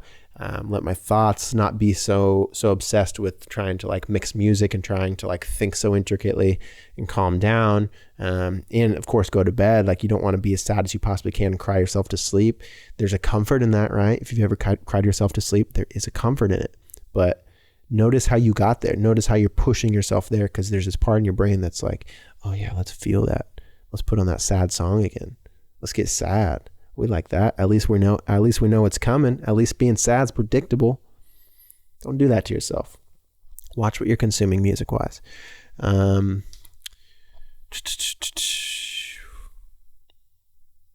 video is getting up here in time,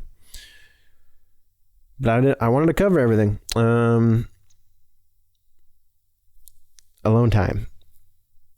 Do you designate alone time? Do you have alone time? Real alone time. Whether you're an introvert or an extrovert, you need alone time. And the reason why is because we're always doing something because somebody else is watching, or we're always doing something. Think about how like a kid all of a sudden acts different, or like a young teenager. You pull out a phone and it's like they walked down a stage and like they turned on this thing. We have that too, right? When we're always around someone, you'll notice that your social self and your introverted by yourself self is a lot of times different. For me, I didn't give myself enough alone time. When I was incredibly depressed, I was just I hated being at home alone, because I would just think bad thoughts and I would not like myself. I didn't like hanging out with myself. And so I would just, all right, well, hit up more friends and hang out and just try not to feel that feeling, and let's have some drinks and let's party and let's feel good and whatever. But if you're not able to hang out with yourself and have a good time, maybe that's something you could work on.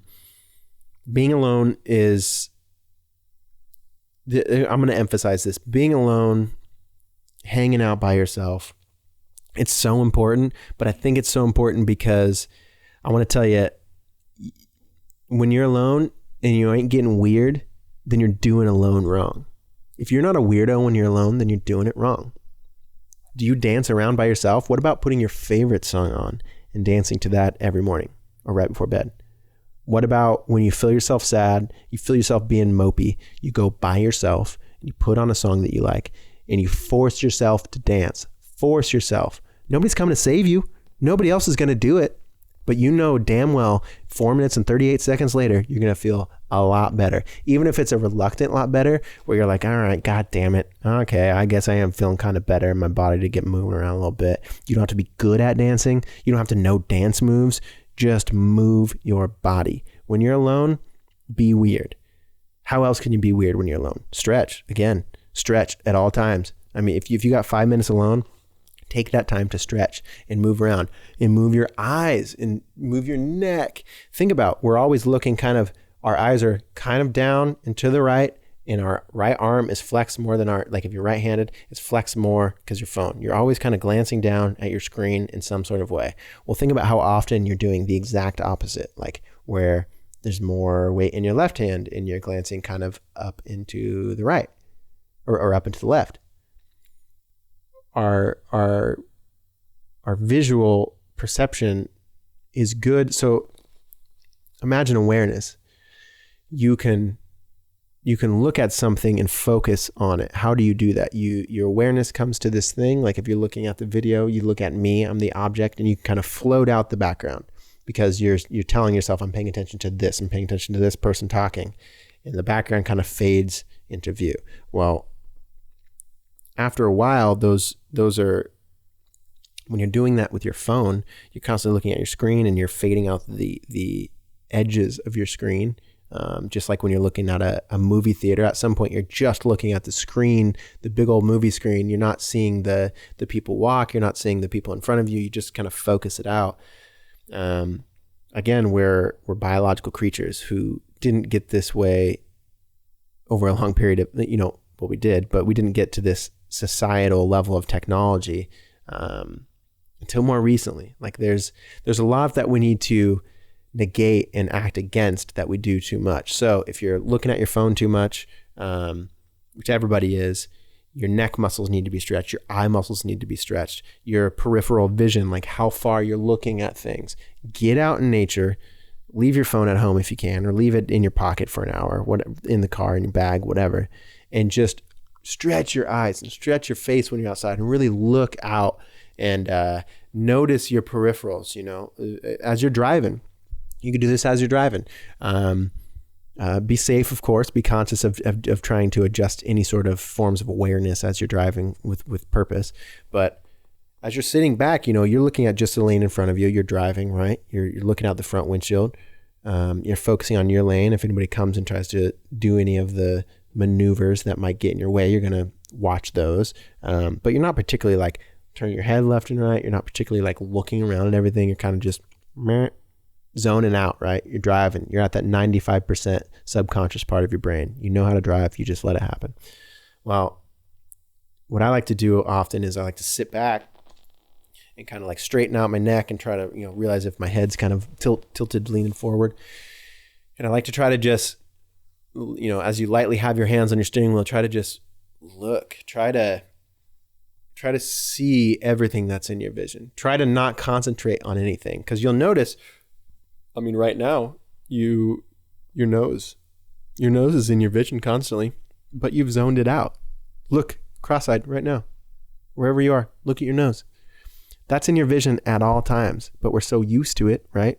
We're so aware of it that it's a normal thing. We don't think about it. We just see through our vision.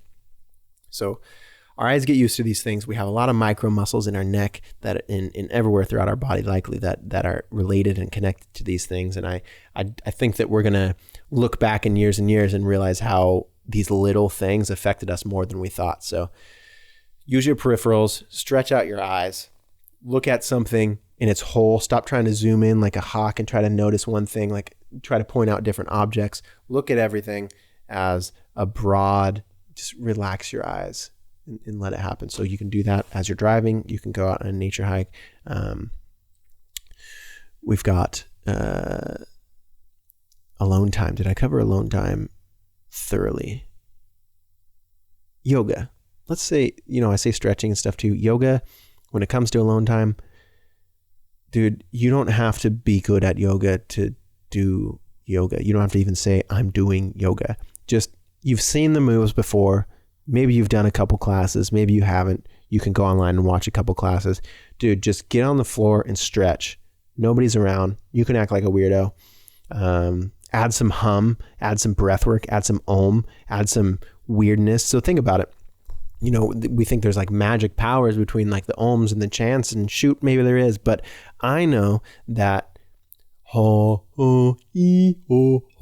like those different levels of using your vocal cords, using your body here. We're all allowed to use it. It's our body. Don't feel weird for singing or humming or whatever. Don't let people say that you need to be good or bad at something to use your own freaking body, right? Well, they correlate to different areas of our bodies. You can talk about, people correlate them to the different chakra areas, but if you don't believe in chakras, or if you don't know about chakras rather, Just feel, go as deep as you can, as high as you can, and feel kind of in your body where that's at. And I just encourage you to do these things when you're alone. As you're stretching, just hum, feel where it's at, try to concentrate on it. As you're working out, in whatever form that you do, start humming. It sends energy to different areas of your body and allows your brain to concentrate on different areas of your body, and kind of engage different areas. Like I like doing it when I'm actually working out a lot. Like I'll be doing a bicep curl out in the garage with the dumbbells, and I'll add in like a whole, and it'll actually improve my posture. And then I'll realize I'm getting a little bit better of a workout suddenly, because now my core is actually engaged in areas that it wasn't just a moment before. So chanting, be aware of what music you're consuming. It seriously affects you. Learning philosophy is a huge thing that I want to suggest. I know it seems not super desirable, like you're just going to go take a philosophy class, but there's a couple things on YouTube, like After School and Philosophize This. I'm always suggesting YouTube, but seriously, just you can listen to a few of these things, even the motivational videos that I was talking about earlier. You listen to these things and they change your perceptions. Like you don't know what you don't know. And a lot of us are so full of our damn selves that we think we know so much shit. You don't know shit. I don't know shit. Even all this stuff that I'm telling you, I don't know shit. I still don't know shit. So I still consume every day. So I still consume new content so I can see if I can challenge my beliefs and learn something new and have some aha moments and have some, oh, okay, here's how I can see the world differently. Here's how I can look at that situation differently. Here's what I can do differently. Learn philosophy. I'm not even going to suggest like who to learn. I think I started, I guess I started, Jordan Peterson was somebody that I started with. He's a professor. He was in Toronto. He's just probably a ton of information you can learn about him. But he started, like, he would tell these stories and talk about like psychologists from the past and teach me about Carl Jung and teach me about Freud. And as you start to realize that I started to realize that my view of reality is not like the reality. Like there's so many different ways of looking at it, and it starts opening up new pathways for you to think differently. So if you're trapping yourself, if you're not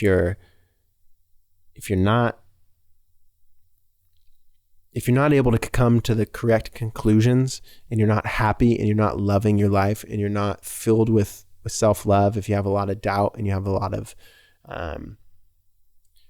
maybe your way of thinking just isn't working out for you, right? And you could challenge your way of thinking, and you could think of new ways to think by consuming new content. You can't do it all alone. If you could do it all in your head cavity, you probably would have already done it, right? So put more information into your brain, learn more. If you want to learn more, there's a masterclass. Like we think we have to go to college to learn. We think we have to all right, well, I'm going to go to college next semester and that's when I'm going to start learning. No, man, what about right now? Go online, go on masterclass.com. There's a bunch of cool stuff. You can learn so much different stuff, piano, philosophy, art. You can learn about the Constitution. Like there's so many different varied, like whatever your interests are, there's places online to learn about it now. Blinkist, they do like 10-minute summaries of books. So if you want to start reading books to learn, you can listen to like a 10-minute summary of the book to see if it ails you. Even a 10-minute summary you can learn a lot from. Like a 10-minute summary is enough to change your perception of reality a lot of times. The right thing said at the right moment, could wake you up in particular ways. So, music, being reactive, content consuming, alone time, I covered that. Creativity. Hey, if you think you're not a creative person, you're a goddamn liar. You can be creative. You don't have to compare yourself to how creative other people are. I'm like a creative for a living, so maybe I'm more impressive at it if you are comparing, but that's not how it works. Creativity is just how can you do something that only you can do, right? Creative, like there's almost 8 billion people in this world, and we can all create. Creativity is a human trait. It's not just for creators. It's not just for artists. It's not just for writers. It's not just for musicians. Creativity is something we can all do, and it's a great outlet. It's a great way out. Maybe that's following along and choosing your own colors on a coloring book. Maybe it's trying to draw something and sucking at drawing. creativity and trying all these things, we don't allow ourselves to even try them because we assess where we're at right now, right? We say, well, I'm this, or I'm not a good drawer, so I'm not going to draw. I'm not good at painting, so I'm not going to paint. Like, what? You're not choosing this as your career path. Like, maybe you can later. Cool, whatever. But you can just experience these things. Like, you want to learn how to play piano? Learn how to play piano. You don't have to say, I'm a musician. I'm going to be a musician. You can just learn these things. Check in your creativity. It's going to help you find that spot in you that's you, right? That spot in you that's, you get to a point in your life, right? We've all heard that point. Like, you're like, I don't know what I want to do. What's my purpose? What do I want out of life? Who do I want to be? And we think that's just a job title. We think that's just I'm going to be a nurse. I'm going to be a doctor. I'm going to be a fireman. I'm going to be I'm going to work at the mill. I'm going to do this. And we put our identity with that, right? I think that allowing yourself to realize that you are a creator. If you're a human being, you are a creator. Create something. It doesn't have to be to show anybody. It doesn't have to be for anybody. Create. It unlocks this place within each of us that feels incredibly right. That tells us, we've heard that, like, that one thing that you've always kind of wanted to be in the back of your mind. Like, if you had a magic wand and you could have your dream career, what would it be? Like, there's like this little voice in your head that's kind of you from when you were younger. You're like, man, I would love to just own a veterinary clinic, or I would love to produce giant movies one day, or I always wanted to make music videos, or Gary Vee talks like, I would love to print blue Smurf shirts. Like, dude, whatever your thing is, follow it. Or if you don't know what it is, look for it by creating. If you're a human being, you're allowed to be a creator. I'm going to summarize all this. Begin with the end in mind. Start with why. I think we've kind of trained ourselves to do what feels good, what is the most comfortable right now. But what is courage but action through fear? You're going to feel fear.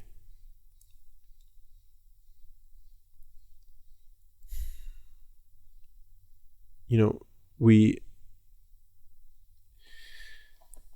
get so caught up with our identity, with who we are. But where does our identity live? Is it within other people's opinions of you? Is it in their minds? Where is it? Where is identity?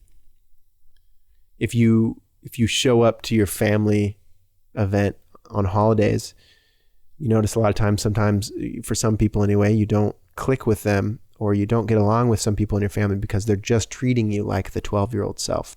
They're treating you like your 14-year-old version of you because that's who they remembered. That's who they grew up with. It's your family.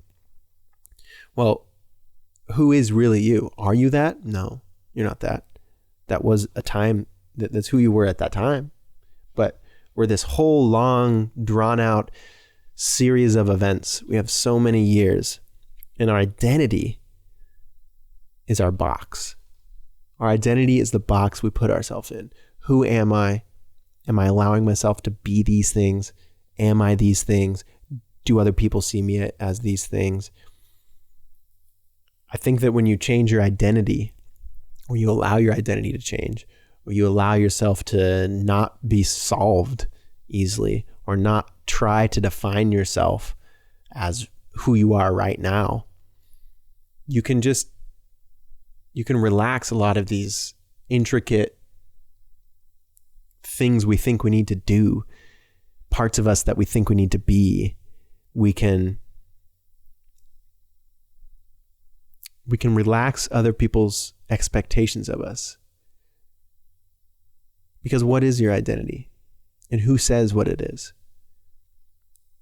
I think when you're willing to shape your identity and you're willing to revamp yourself and what you think about yourself and what you constantly say, if you add some awareness into your daily things you say and things you do, you'll be able to say, do I want these things? Is this what I want? Does this match up with what I feel inside? And just like I said earlier, you're going to die one day. And that's not a scary thing. That's a beautiful thing. A thing's not beautiful because it lasts. Allow yourself to be the person that you dream of being.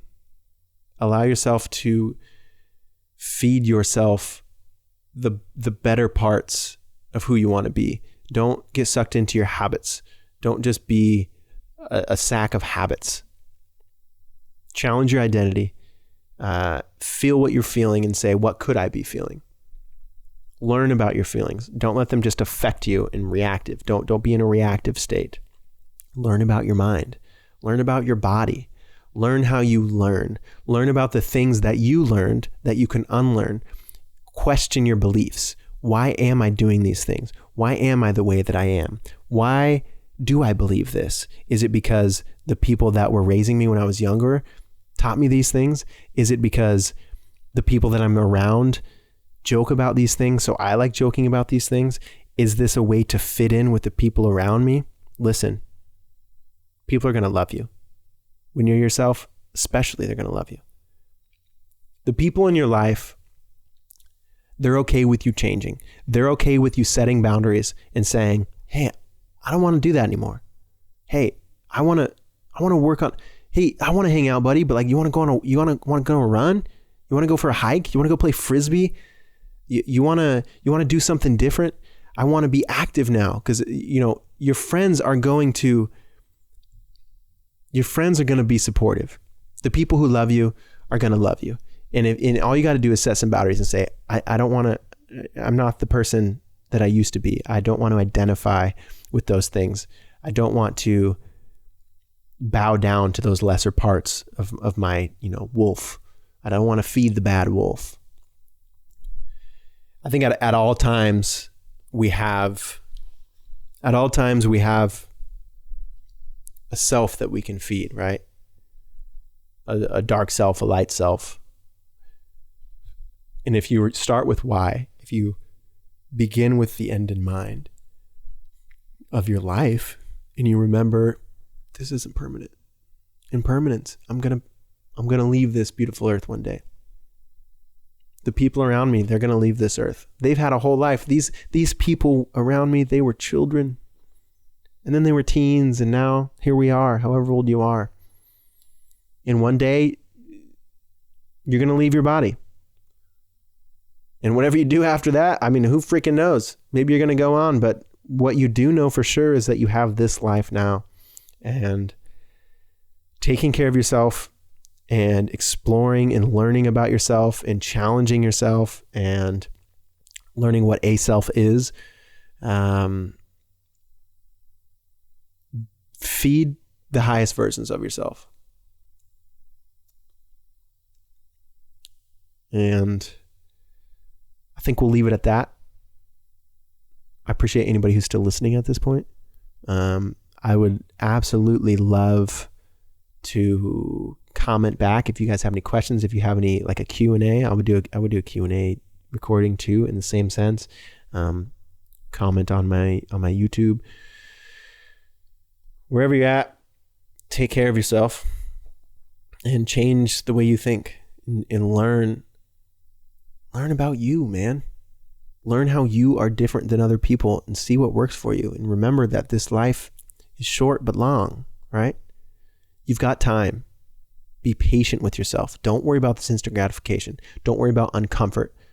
Don't worry about feeling fear. You can feel fear all day, but still be courageous through it. You can act through fear. You can feel uncomfortable. You can feel different and still have action through it. So anybody, wherever you're at in your life, if you're at a low point, if you're at a high point, if you're listening to this just because you listen to my podcast, if you're listening to this because somebody sent it to you, if you're listening to this because you want to try to find some little tips and tricks to get better, to make your life more fulfilling, make your eyes more capable of seeing beauty, of noticing when a wonderful sound stops you in your tracks when a scent is, that's beautiful. You know, these five senses are all we got, right? Or how we perceive the world. So learn about them and learn how they make you. And I didn't mention meditation this whole time, which is, I don't know how I managed to not mention meditation this time, but if you don't meditate, if you don't practice mindfulness, please practice mindfulness. This is the first step. So you can become aware of all these things that I just talked about. Practice mindfulness. You don't have to even sit down and do it with an app. You don't even have to sit down and do it for a YouTube video. You don't have to do it for 10 minutes. You don't have to do it for 20 minutes. Learn about it. And then whatever that stumbles you into, whatever that brings you into, get on YouTube, man. Whatever you want to learn, all this stuff that I just talked about, get on YouTube and just search and just let yourself say, hey, I'm here to learn. This isn't work. I'm here to enjoy my life. This is good. I want to do this. I think this is probably going to be a good idea. Get on YouTube. Everything's free. Just learn. Listen to other people's ideas of things. Read some articles. Consume content that's good for you. Take care of yourself. I'm going to stop rambling. I hope this helped somebody out there. Much love. Junkyard Love Podcast.